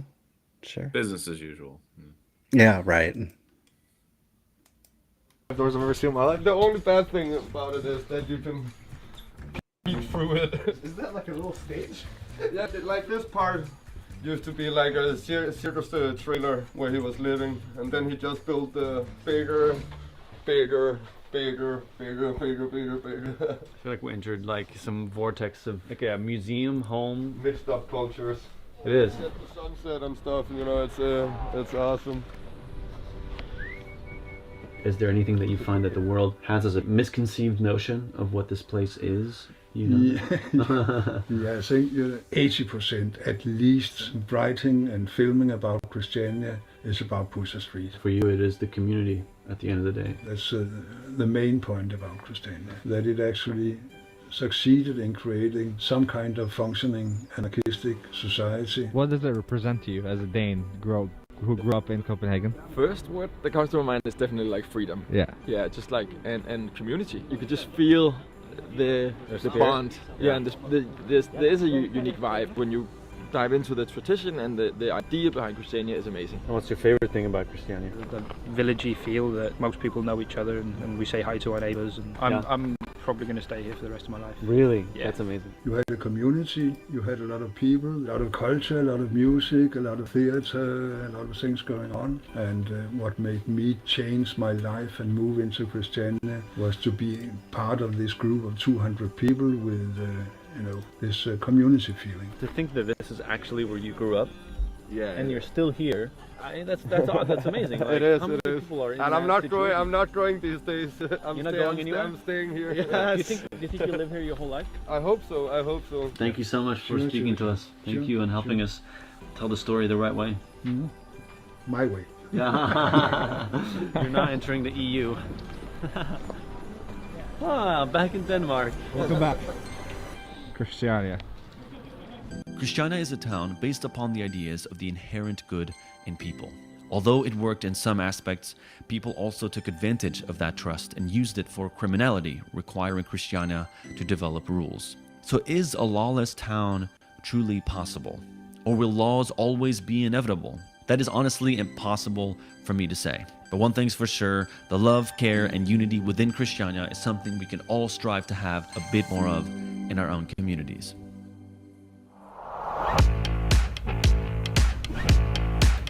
All right. Cool. So what are you thinking so far? Oh, that was interesting. They focused a lot on the drugs and the problems and stuff like that, rather than how it actually functions. Like, what do these collectivist meetings look like? A little walking tour is not going to get to that, but at least talking to someone who like just talking to the archiver who is part of those meetings, puts this video above, like, again, 80% of the other videos. So Absolutely. it goes to It was show definitely that more, for sure. there's not a lot of content about anarchist assembly. So maybe that's where next time I'll try to find. That'd be Maybe it'll be really Occupy cool. Contact. I've saved some video Occupy docs, short ones, or at least mid-range ones that kind of go into it, but maybe something more specific on General Assemblies, and maybe that's where we'll go next. Since any tours of these communities are on the superficial side. They're more about the aesthetics that are developed from the organic grassroots, process where you have intentional people who aren't just fucking around. The other side, the other lesson I think I can draw is something that was mentioned in Auroville, and maybe this is key to a lot of autonomous communities, building socialism even, is to have a foundation, something that's not just a nonprofit, which is just some business that just doesn't have to record a profit or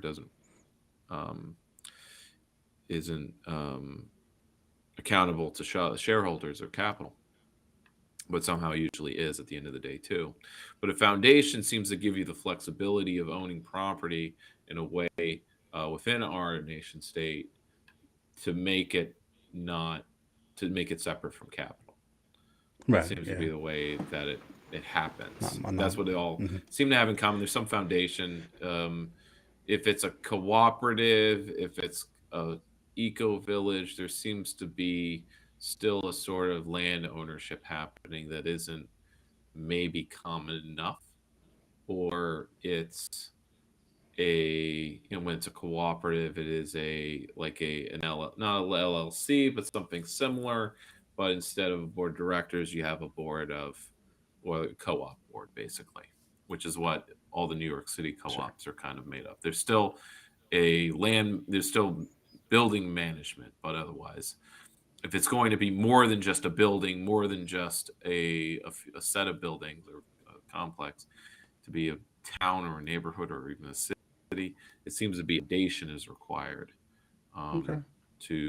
and then you have a governance structure that's horizontalist. Maybe we could maybe I need to look at I don't know if it'll be in YouTube form, but how the Zapatistas, that would be a real interesting one to explore. They have their separate way of dividing up land, and they said, like, they actually spent the last 20 years or 15 years or decade doubling the amount of divisions that they have. That's what they spend. They haven't really expanded in terms of amount of land, but they've divided up things so that it's reorganized. And it's like we have this many more political entities that make up our community, let's say. That's cool. So on to the next. So the last one is Utopia, Utopian Gift Economy. Was that the one? Yeah. Okay. It's just like Europe, Utopia, because it's some French people, I guess. Gotcha. So I've only watched the first 5 minutes of this. Okay. No problem. There we go. I don't know why it keeps changing on me. Yeah. All right, so this is from Finding a Better Way to Live. I'll go ahead and share that link in the chat. And here we go. My name is Benjamin, and I'm here because I started a journey, it's about 8 years ago now. It was a journey without money, and we started from Holland, from Den Haag, because I met my two great friends there, Rafael and Nicola, who were from Germany and Italy. So we decided to live without money and just hitchhike and boat hike towards Mexico was the goal. the main type I outcomes was, of this you know, journey talk was that about, we yeah. really learn how to receive from the other people, like to just shut off the ego and this thing that we all have to be self-sufficient, independent. We just learn to open ourselves and to receive what the world had to give us. And it was a very important discovery for me because I realized that everything was working and that there is different way of giving things and receiving, and that you can just make it in a very natural way. So the idea of gift economy was born in my head at that moment. So it existed already, but I opened myself to the idea of a gift economy. So an economy that's working. Okay, that's I opened up to the idea. That's probably the best. That's the best phrase you want to hear. Is like I was open to the idea. It's not that I came up with it, but now I was open to it. You know. Yeah, he's at least humble enough to say that he didn't invent it whole cloth. So that's good. But there's always that thought in the back of my head because like we had a previous conversation about these you know, drifter types who are living the aesthetic lifestyle, or not aesthetic, you know, the like the Indian aesthetic that lives in the cave, finds spiritual enlightenment by depriving themselves of all things and thus to kill their ego. Oh yeah, the ascetic lifestyle. Yeah, and their modern version of that, but it always just seems so very, very self-centered to put their own spiritual about their own development, their own spiritual development in front of anything else.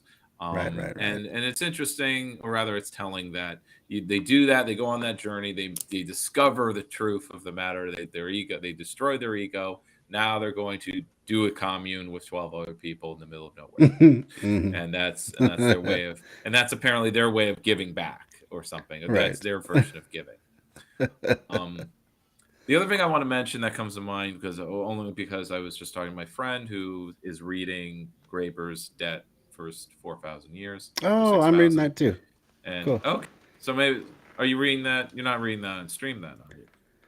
No. Maybe someday, but yeah. But the whole that barter economies are actually the final form of economics. Yeah. That you have debt, then currency, then barter. Yeah, most. So that the gift economy is a stage of modernity almost. So this is where we are going. That we are, you know, going away from currencies, or at least as our economy develops, it's become so developed, we're so used to using currency that we can switch to gifts and whatever. And the gift economy just means that you have a commons, and once you know you've organized production and consumption in a communitarian fashion, you don't need a currency or banking. Or you don't need economic centralization. Let's say that you can exchange purely based on need. Yeah. Produce enough that can meet more than everyone's need. Right, but you have to produce enough first. So that's amazing. Absolutely. Yep, that is the critical part. And when it's 12 people on a farmstead, you can do that. You know, you can do that. Yeah, definitely can do that. But when we're talking about whole societies, you know, no Bitcoin. That's cities. That'll be something we need to do. I mean, you need a socialist planning. You know, we need a socialist plan. Some sort of centralized and distribution maybe we start with a foundation system. With that foundation, we common the economy, as it's called, commoning, and as more and more properties get folded into it.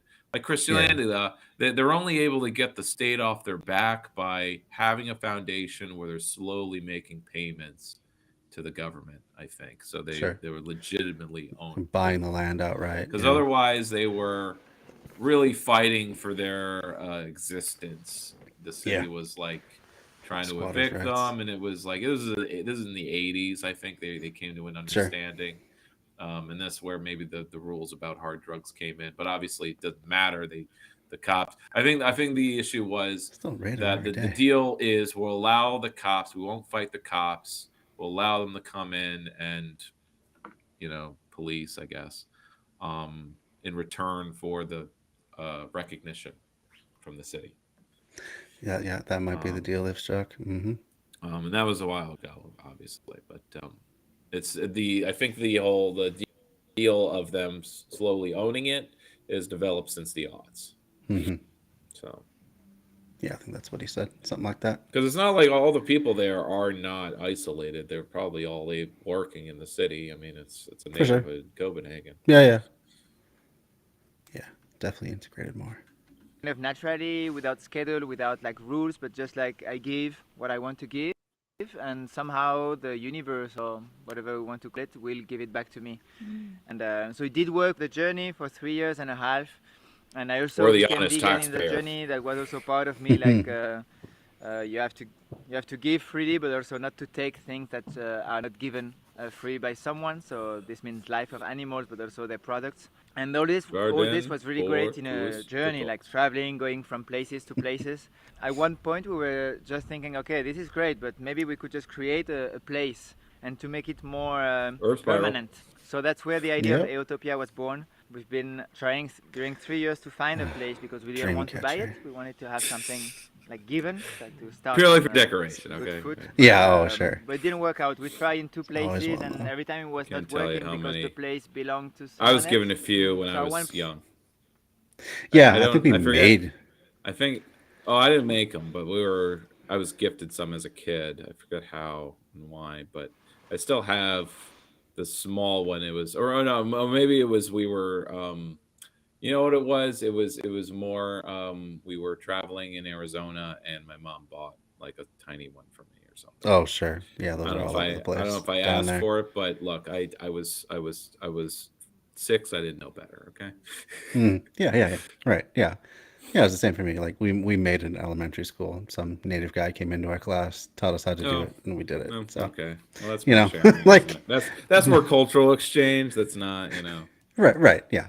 I did not go purchase it at some. It's not commodity production or something. Right. Again, that joke. It's got to be a good joke about all the people in Sedona who want to like build a different society, but they're all just like entrepreneurs, right? Yes. Making they're making money. They just can't give that up. Yeah. And they think everything's just been manifested for them, including their employees. It's hard for the other person to really let go, and also for us to really feel connected to the place, knowing that at one point the other person could just say, okay, well, I don't really like this idea. So finally we decided to use money.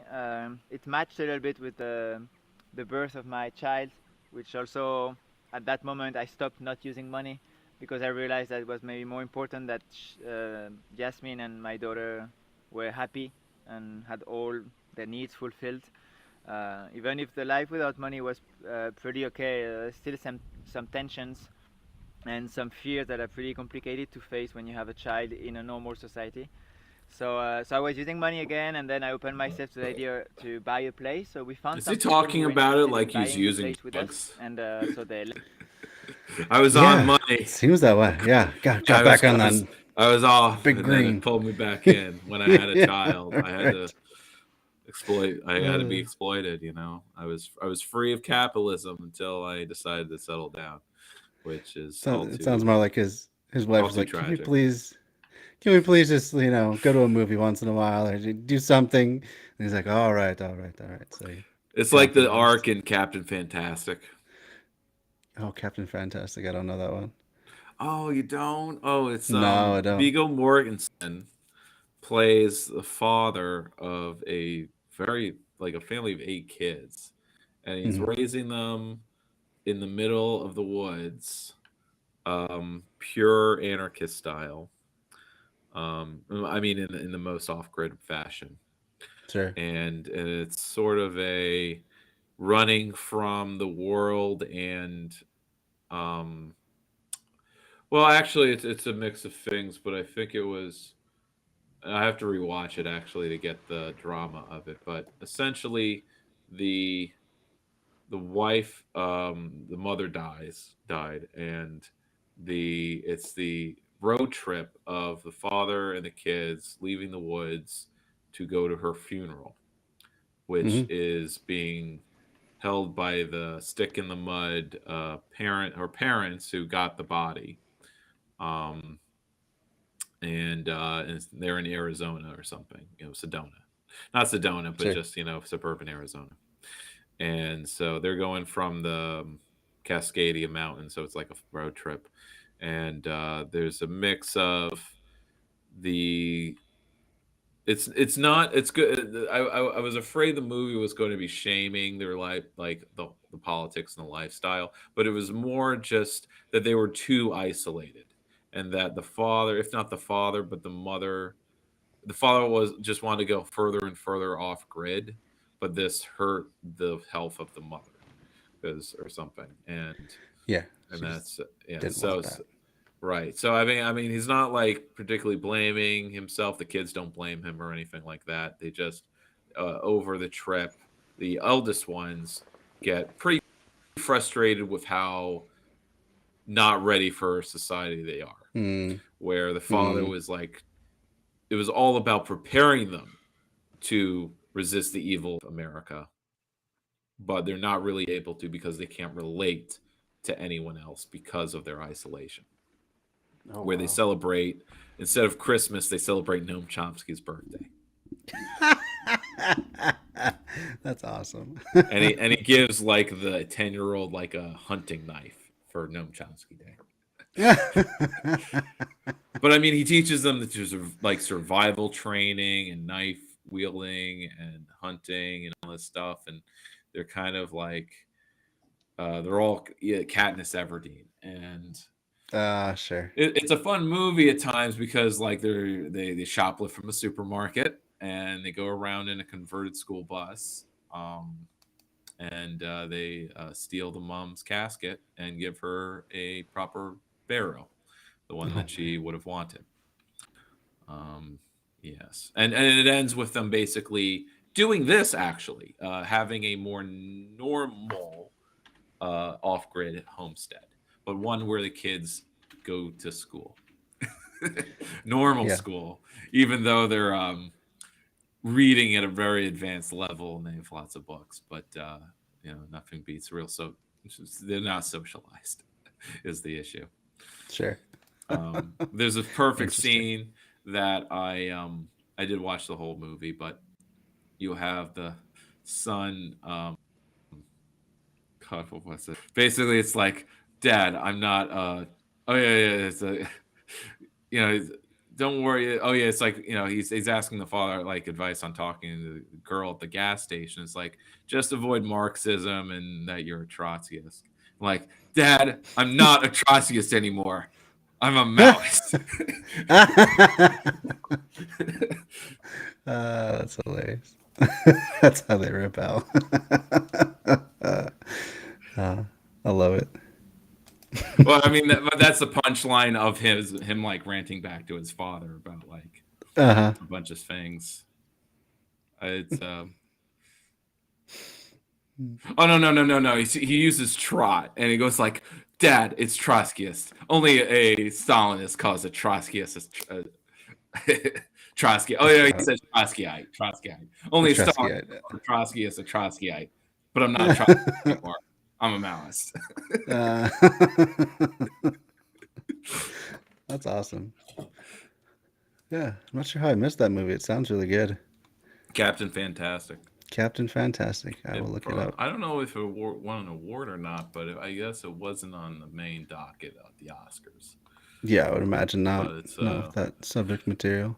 But there's a few moments where it's really trying to like, the third act kind of, and I'm sure critics mentioned this, viewers, that there was these moments where it's sort of faking you out. Like, is this movie saying the father is in the wrong?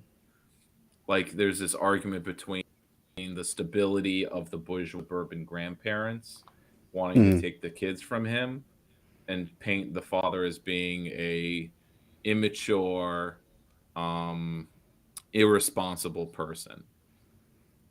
And because there's this moment where one of the kids falls off a roof, and it's like, and there's this moment where I think maybe I was just mad because it faked me out, and I was mad just like Santos. It faked me out, and I was mad at the movie, but it faked me out because it made me think like, but it was their plan to fake out the grandparents so they could steal the casket. I think that's what it was. where he was like, "Okay, Grandpa and Grandma, you can like, the kids can stay with you," but then they all sneak out like the next day. So it just faked me out because I was like, it seems like it's really trying to make it seem like he's the bad guy. Yeah. Crazy left-wing kook. Because they're not showing, the movie doesn't say anything about American imperialism or its evils or the banality of the grandparents, and their lifestyle and conservatism. It just kind of lets it. I think it's like maybe the movie is smart enough to assume that if you're watching this, then you know who Noam Chomsky is. Sure. And if you know who Noam Chomsky is, you know why you're rooting for the father. Sure. But I think I was seeing it from the lens of, if I was my mother, like, would I be rooting for the father at this point? I don't know. Interesting. Because the kids are on his side, obviously. They just want to be a little more integrated in the middle. Yeah. So Don't selling quite bird so houses for money. That makes sense. Sure. Okay. All right. Well, we better get into this one here, so we'll finish in copy. time. Lend us some money. We found this place, and we didn't know this region, but when we came here, we really had like a coup de foudre, say in French, like we really loved it at first. Yeah, we feel free, like we really feel connected to the nature here. It's very close to the Loire, which is a wild river. And it's been now 2 years, so we came here in 2016. At first, we were like three people left because they realized like living in a community was not really for them, or they were a bit tired of having always to discuss about everything all the time. And but then some other people joined, and so now we are like 6 residents, and we want to get to like 10 people and like some children on the side. And so the main idea of Utopia is still this gift economy. So it's connected to the idea of the animals and veganism. So like just living any beings being free to give what he or she wants. The way he or she wants, and we try to. I know a guy who does that as well. So here we have the Slack rope. 2 weeks per month. And name's Sven. They always come and the place becomes their house for those 2 weeks, like us. And if they want to work, set up a slack line in the backyard and whatever. Cool. No, in the park, in the in the park at Food Not Bombs. Does he do like performances then? No, just sets it up to. Sets it up to have fun. Cool. Yeah. Work they do. If they want to clean, they do it. Oh, but that was when the park had trees. The city cut down trees. Like, they're free to do this. They cut down all the trees. It's a small park. It's a pocket park, but it's Oh, okay. I believe they are replaced. I mean, it's a more matter of a longer program of replacing all of the aging. I mean, these are overly old trees. I gotcha. And it's also part of a program that, when they're all planted, they're all male, so you get high pollen levels. Stuff like that. Yeah. So it's a long haul process. Obviously, it's just sad when you lose those. Oh, absolutely. Those trees. Yeah. I mean, over here we're losing all of our ash trees, which were a prominent tree to line city blocks and parks and all that stuff. Every year you just see the X's come out every spring. The stuff that's about to be removed. It's pretty sad. The wood chippers. Yep, destined for the wood chipper. Well, answer James. You can talk to an urban arborist. Usually cities have a tree expert on staff to manage the street trees or advise what to do on them. And when it comes to the mass replacement of trees, as they're old and not that they're going to fall over, but if they're too big, then they start upheaving the sidewalks and causing other problems. Yeah, it's almost always because they're coming into conflict with human uses in one way or another. Yeah, in the case of the trees on my block, it was because we were rehabbing or replacing the sidewalks and the streets, and the curbs and the sewers were being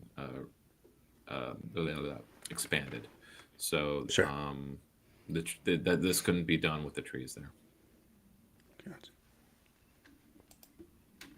We never obliged anyone, and it worked. Like it's been 2 years and it's working all the time. Like people are just willing to give. we're really discovering that if you just trust the people and like leave them free of. Wait, is he talking about just the 5 other people, or to come or to? I guess so. Or is he talking about who's the people here? Like it must be the other people that have come on. So. Again, not an English native, so. Yeah. Well, it works really well. So of course we have tensions, but we also have a lot of reunions to talk about those tensions, and we use non-violent communication to help express ourselves and listen. Mostly, yeah, it's always stage one, the non-violent communication. But you still need a framework-like consensus process to use it. Yeah. Otherwise, like I read articles from anarchists and Slingshot about like the abuser in our co-op house used non-violent communication to basically throw everybody off of it. Like he was able to continue abusing one of the members, and people didn't believe the victim. Or the victim was put in a position where no one would help her or believe that because the asshole would use nonviolent communication to make like everyone like him. Like using that tool like against other anarchists. Oh yeah. I know the sort of thing you're talking about. So now whenever I hear like nonviolent communication, I'm like, yeah, it's a tool, but tools are only as good as the context they're being used in. Absolutely. The thing is about experimenting, because there is no. So I just want to precise, there is no truth in what I'm saying. We've been experimenting life in a certain way, as I've been experimenting moneyless life in my journey. Which some people would say was not moneyless, because many people use money around me that helped me, like take a car to go somewhere or eat the food that was bought by someone. But for me, this is always accessory, because I really believe and experience that it's always very hard to just give up on the thing you're used to.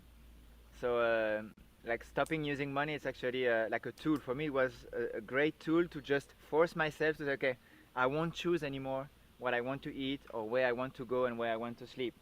This is gonna be chosen by the people I meet, but what I encounter. And at first it was kind of difficult, but it was also so exciting, because it does work in a very strange way, because most of the people still meet you and they're like, okay, why not? Like we always like to help someone. Like we kind of forget about this, and that's why gift economy can work. If we remember that every time we have a chance to help someone, we're always very, very, very happy about it. And this is actually even a gift in itself, that the opportunity to be able to give to someone.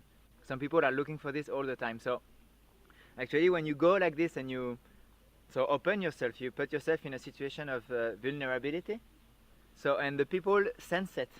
So if you're vulnerable, if like you're in need of something, just people, they have a reflex of they want to help you, to do something for you. And it really works in a crazy way. So of course, sometimes you wait 6 hours on the side of the road, or you don't eat during one day, or you just eat some pieces of bread.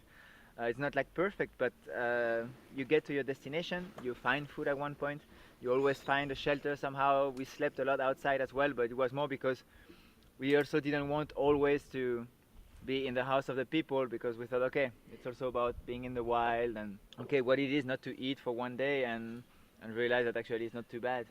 That just to experience things and realize that living without money, it's actually everyone can do it, but the question is, do you really want to be in a complete vulnerable state where you don't have this money, this security that can prevent you from any time to experience certain thing you don't want.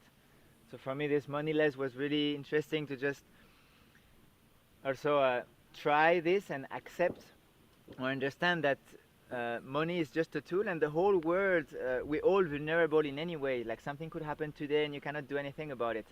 And if you don't want to, and if you want to be happy, it's important to learn to face those situations. And so trying to live without money helps you. Like could be if you go in a meditation center and you sit during 10 hours.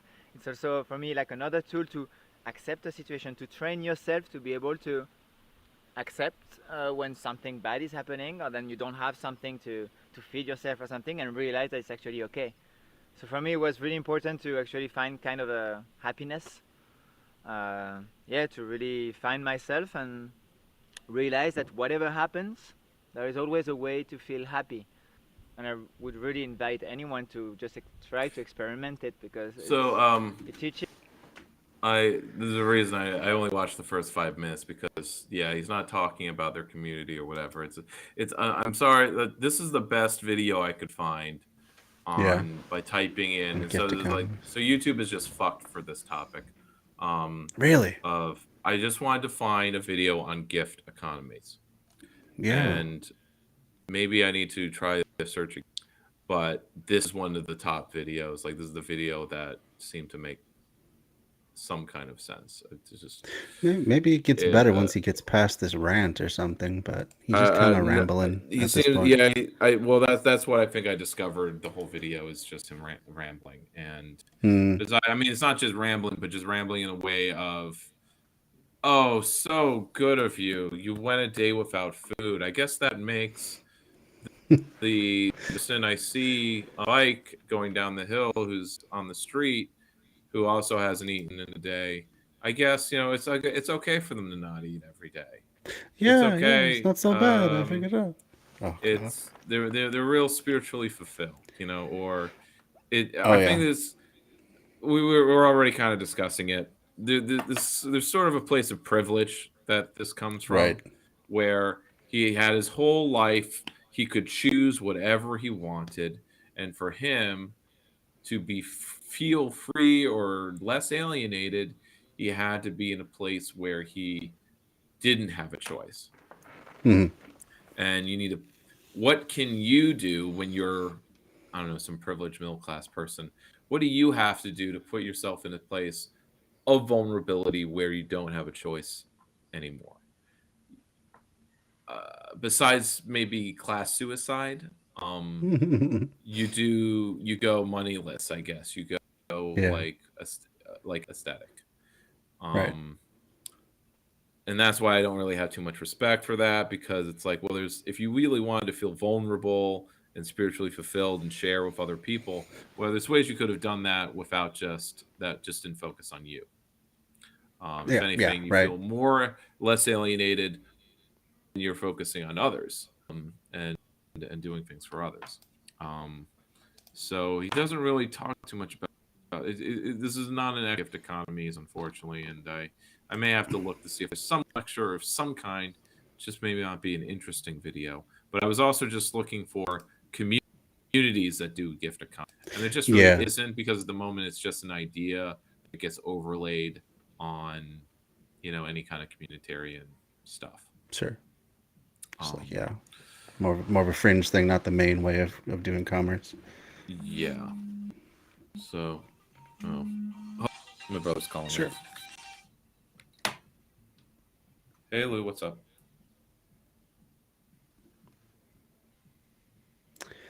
Okay, so while we're waiting for Dan to come back, we can go on to a different video. I think we pretty much get the gist. Maybe I'll fast forward a little bit through, see if he gets to anything a little bit more, because he's not really. Yeah, he's kind of talking in circles, how great it is, how what a sacrifice it was, and how he learned more about living in the world or whatever. I can't really even tell, but yeah, we'll skip ahead a little bit, see if we can find some more. I'm in the process of being less and less strict. Less and less strict. Because it's yeah, part sure. Of the deal to accept that. Okay, if some people really need something and they have the money for it, it's perfect. So he's finding a balance. Okay, sure. It's like my computer is getting really old and I cannot work anymore on it. And this weekend they brought us like an old computer of a brand that is the one I was saying, I really would like this brand because this kind of computer I like.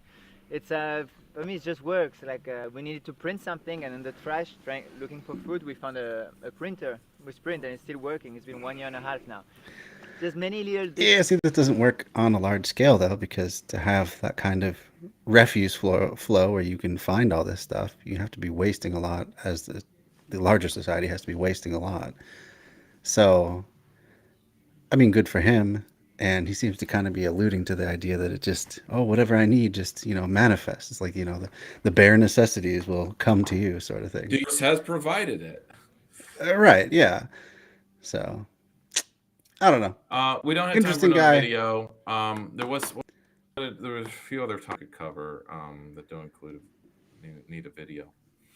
Sure. What was it? I could talk for a moment about I had the privilege at my job of listening in on the New York Board of Regents. So this is like the body that decides educational policy. And some really positive developments. It's odd, not a thing that I can't quite explain fully without more research that I'm not going to do. But the Board of Regents is pretty based. They are moving the whole state away from standardized testing and towards it's at the moment at the blue ribbon, committee stage, take it with a grain of salt, of investigating and creating a transition for performance-based assessment, which is the Waldorf-free Montessori model of education. Oh, that's cool. I like that model. The other half is transitioning away from punitive discipline. So it's starting in New York City, and it's radiating to the rest of the state, at least at the moment. They were given a presentation on the full data set of the inequality of suspensions between Black, white, and other and non-white students. And everyone around the table pretty much knew what the data, the gist of the data already, but it was more precise and so on. But what it didn't include was handicapped students. So that's he said, the guy presenting was like, this is incomplete. We're not done. We're in the middle of our study, our investigation. But it was really cool. It was really promising that in the New York Board of Regents, their main mindset, as well as all of the superintendents and principals, not across the board, of course. There's still a lot of old school people. Sure. But it seems that the consensus has shifted to the purpose of public education is for the sake of the student, or that the purpose of the school is to educate the children. Seems simple, right?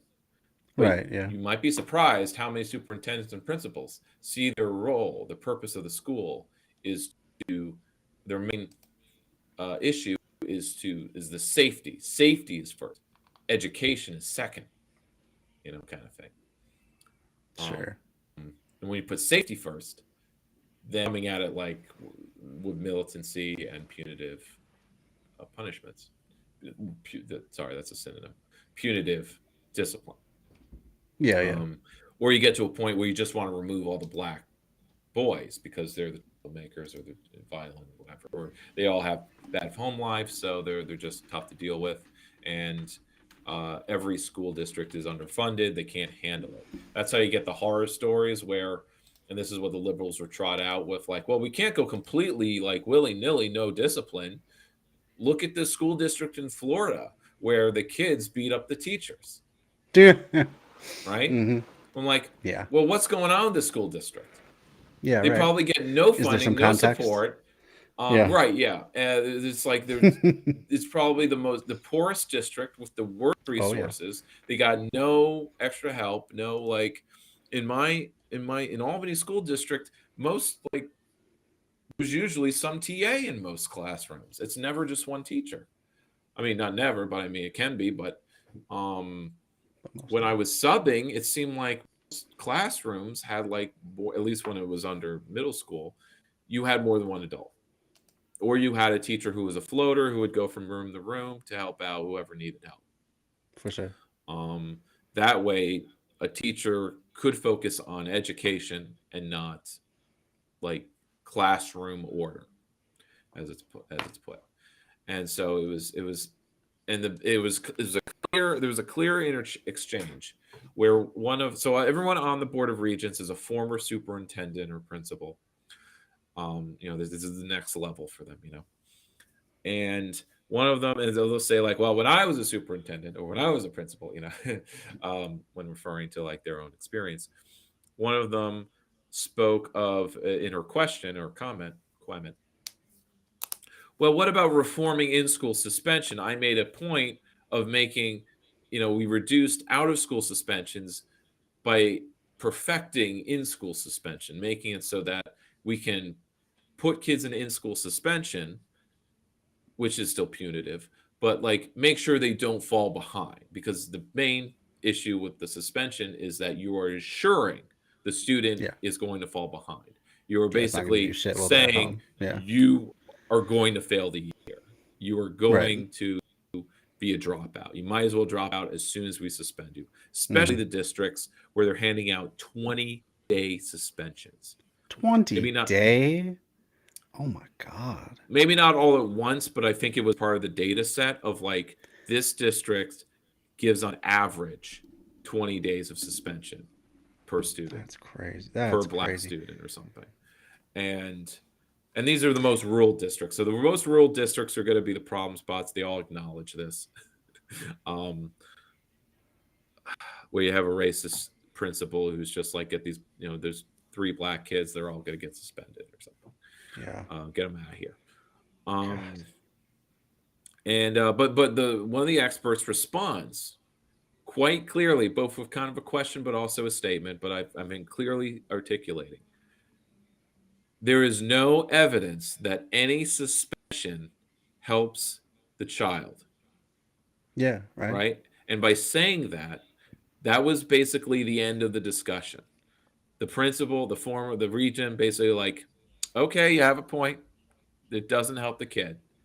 Because the mindset is, if there's something, the kid is acting up, right, or being a bully, the problem is never, the mindset is now, it's consensus in New York State policy, I guess, to never blame the child, never blame the kid, never blame the teen. It's something with the school that's wrong. We don't have enough counselors. We don't have enough X. And that's something that all the administrators are going to the state or the Board of Regents and saying, we need more resources. And that was one of the pilot projects they had going that was also getting a report back. And it was also about wraparound social support services, basically. And the principals are saying, we've got our kinks and we're working it out, but it's also a dream come true because this is what we've been asking for a decade. Wow. Including like amazing. One detail I remembered, don't remember all the details because I am doing work while I'm listening, is mentioning, it was one of the things I could understand because they weren't using acronyms or something. But our counselors, in order to check out the grades and it's all one data system for the whole school district. So you can see not just the grades for the kid that year, but their entire, academic career, as long as they've been in the district, all at once. Before, the counselors had to basically sort through spreadsheets on their own. Now there's a database they can put in the kid's name and they get like a full readout of their grades and where their grades were and blah, blah, blah. And all the other stuff. So all the data is all like, they didn't have functional databases. Now, at least with the pilot program, that it was all about giving them the money to do it. Of course, it all costs more, but you get what you pay for. And if you want, the whole thing of like, education seems impossible to reform or something like that. Yeah. Right. And Secretary of Education is like a joke at the moment, our current one. Yep, and definitely the one before was quite the joke as well. But what I'm saying is, New York is looking good as far as just like, I'm actually really could say happy or hopeful. Yeah, that's a positive direction that for sure. This year-long, besides some usual like business owners talking about, well, we want to make sure the kids are able to be good workers or rather adapt to the market, but ready for the employment, Yeah, right. Because you even have, it was mentioned in the Regents meeting as well, just once, but it's like, we want to prepare the kids for the 4 E's, enrollment, sorry, I want to save it last. Enrollment in college, employment. What was the third one? shoot. But enlistment was like the third Enlistment, one. yeah. Enlistment. Jeez. And the fourth one was, what was it? Oh, entrepreneurship. So they just Yeah. started business right after high school. Sure. As so many high schoolers are prepared to do, as we all know. So it was pretty hokey, and it didn't get an applause. It wasn't an applause line, thankfully, but it was a moment I had to rewind and listen to again. I'm like, what the fuck did they just say? Yeah, right. But besides that, the rest, all the conversations about the standards of, the testing standards. It's like everyone hates standardized testing. We know it doesn't work. It's been 20-year experiment, complete failure. But you could see it was a failure. But of course, lefties were always right. We could, Waldorf and free school people Montessori people could have told you it was bullshit and wouldn't work. But of course, bureaucrats got to try it out first, or because they're lobbied. But now it seems there's no law. There doesn't seem to be much counter lobbying at the moment, maybe because it's not the legislative level yet. We'll see what kind of fight we get once there. But when the bureaucrats and the administrators and the Regents Board, when they're all kind of on the same page with, we need performance-based standards, that's assessment, that's where we're going to go with portfolios, and it's what all the teachers want to do, and it's what how does that work with college admissions? But the colleges, that was one of the focus groups, I guess. But I was in one of them, so that was a good time. Anyway, that's cool. So so let's wrap up. Positive for sure. Yeah. So it's gonna have a good week. I'm not really making much content on my end because I'm focusing on the station broadly. I was really unmotivated in December because, can you guess, I was feeling alienated. I wasn't interacting with a lot of the producers, other people, or there weren't many of them. So I spent this week making some phone calls, bringing back some people, reaching out, and I've been having meetings this weekend, and I got another tomorrow. I had one today, and I had one Friday, with people who are actually excited to do radio. And one of them is returning after burning out 3 years ago, and the other was someone who I met. He was a lead 2 years ago, or longer, and it seemed like he was ghosting, but I didn't follow up. But this time I called, and he's super psyched.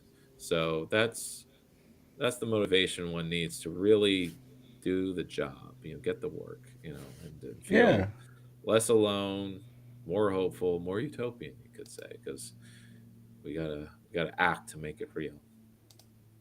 Right. Absolutely do. Can't just remain ideas. Mm-hmm.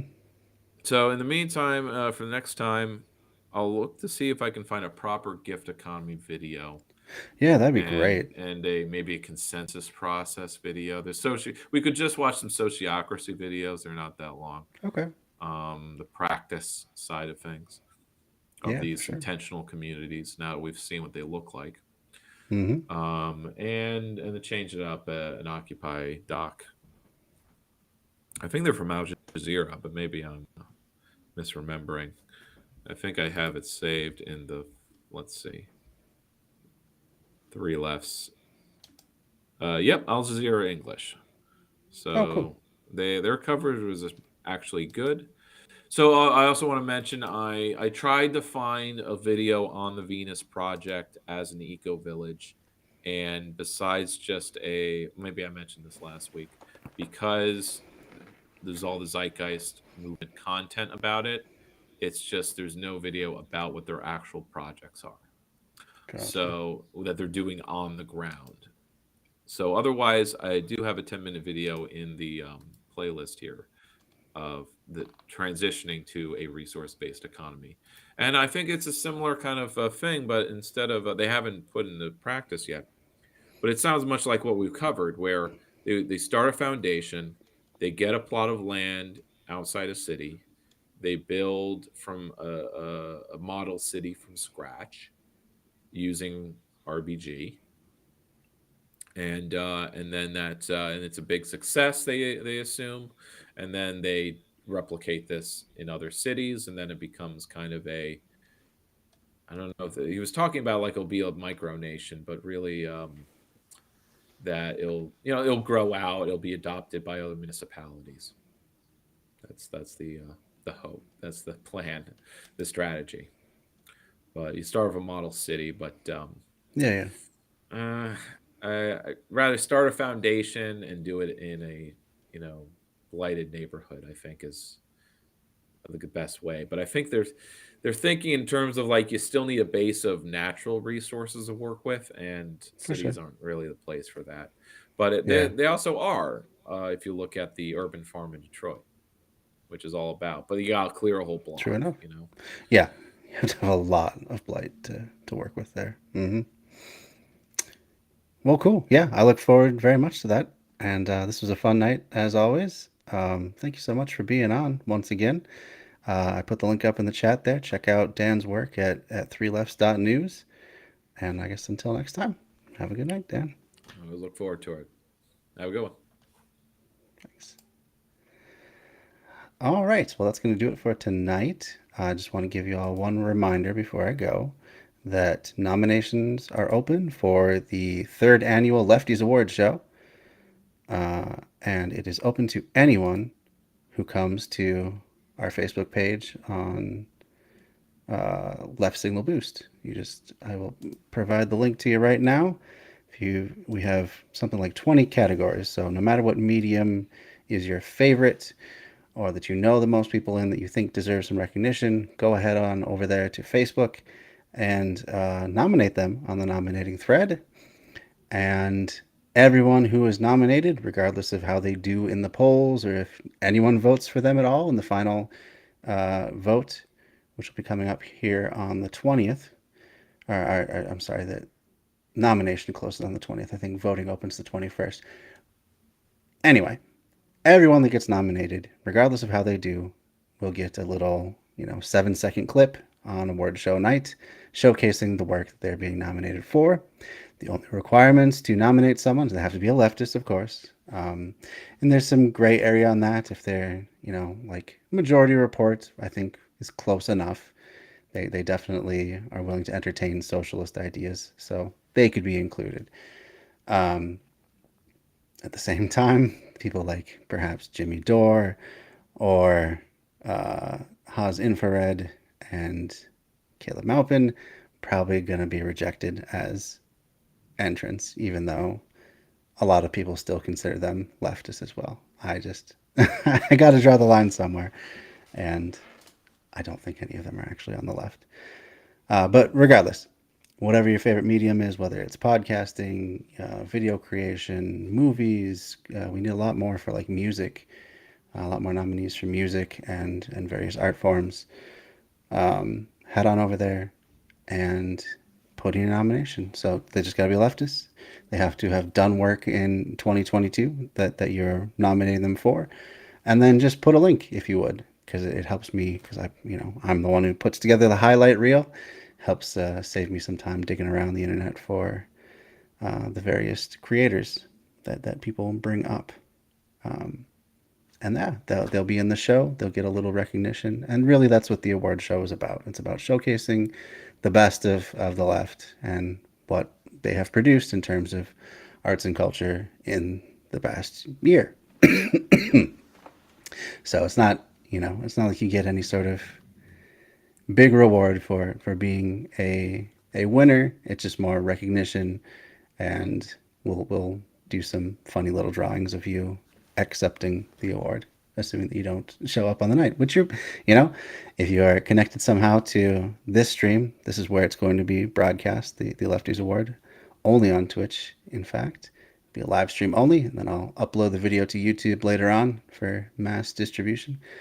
But if somehow you're connected to the podcast, you want to come on and accept an award, I'll let you know ahead of time if you've won, and you can come on and do your little acceptance spiel. You can have actual acceptance speeches and stuff like that.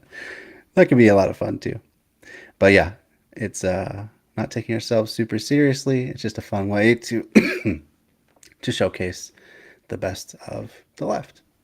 So look forward to that. I don't have a specific date picked out for the award show, but I'm kind of tentatively thinking that it's going to be February, probably going to do it February 18th, which is a Saturday. Hard to pick between Friday and Saturday night, but I think it's just going to give me the most time to prepare if I have a full day off to get the finishing touches on everything that needs to be done. So probably February 18th. So voting, nominations, just to recap, nominations go through the end of this week. So Friday, just before midnight, the nomination process closes. 21st, the voting will start up.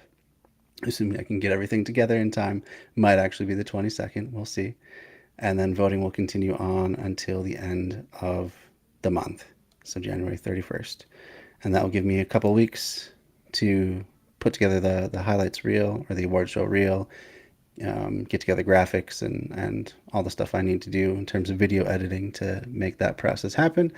And then we'll tentatively say Saturday, February 18th will be the night of the 3rd annual Lefties Awards. So it should be a lot of fun. It usually is. We get a lot of good excitement built up around it. It's usually one of my higher streaming number nights of the year. So that is something to look forward to. But yeah, just follow that link. Make sure your favorites from last year got nominated. And I will see you all maybe tomorrow night. I do have tomorrow off, so we may be busy. I don't know if I'll be doing a stream or not tomorrow, but hopefully you've subscribed wherever you're watching this, so you'll get notifications. And hopefully you have the notifications turned on as well, so that you'll be notified when next I go live. And until next time, have a good night, everybody, and yeah, take care of each other.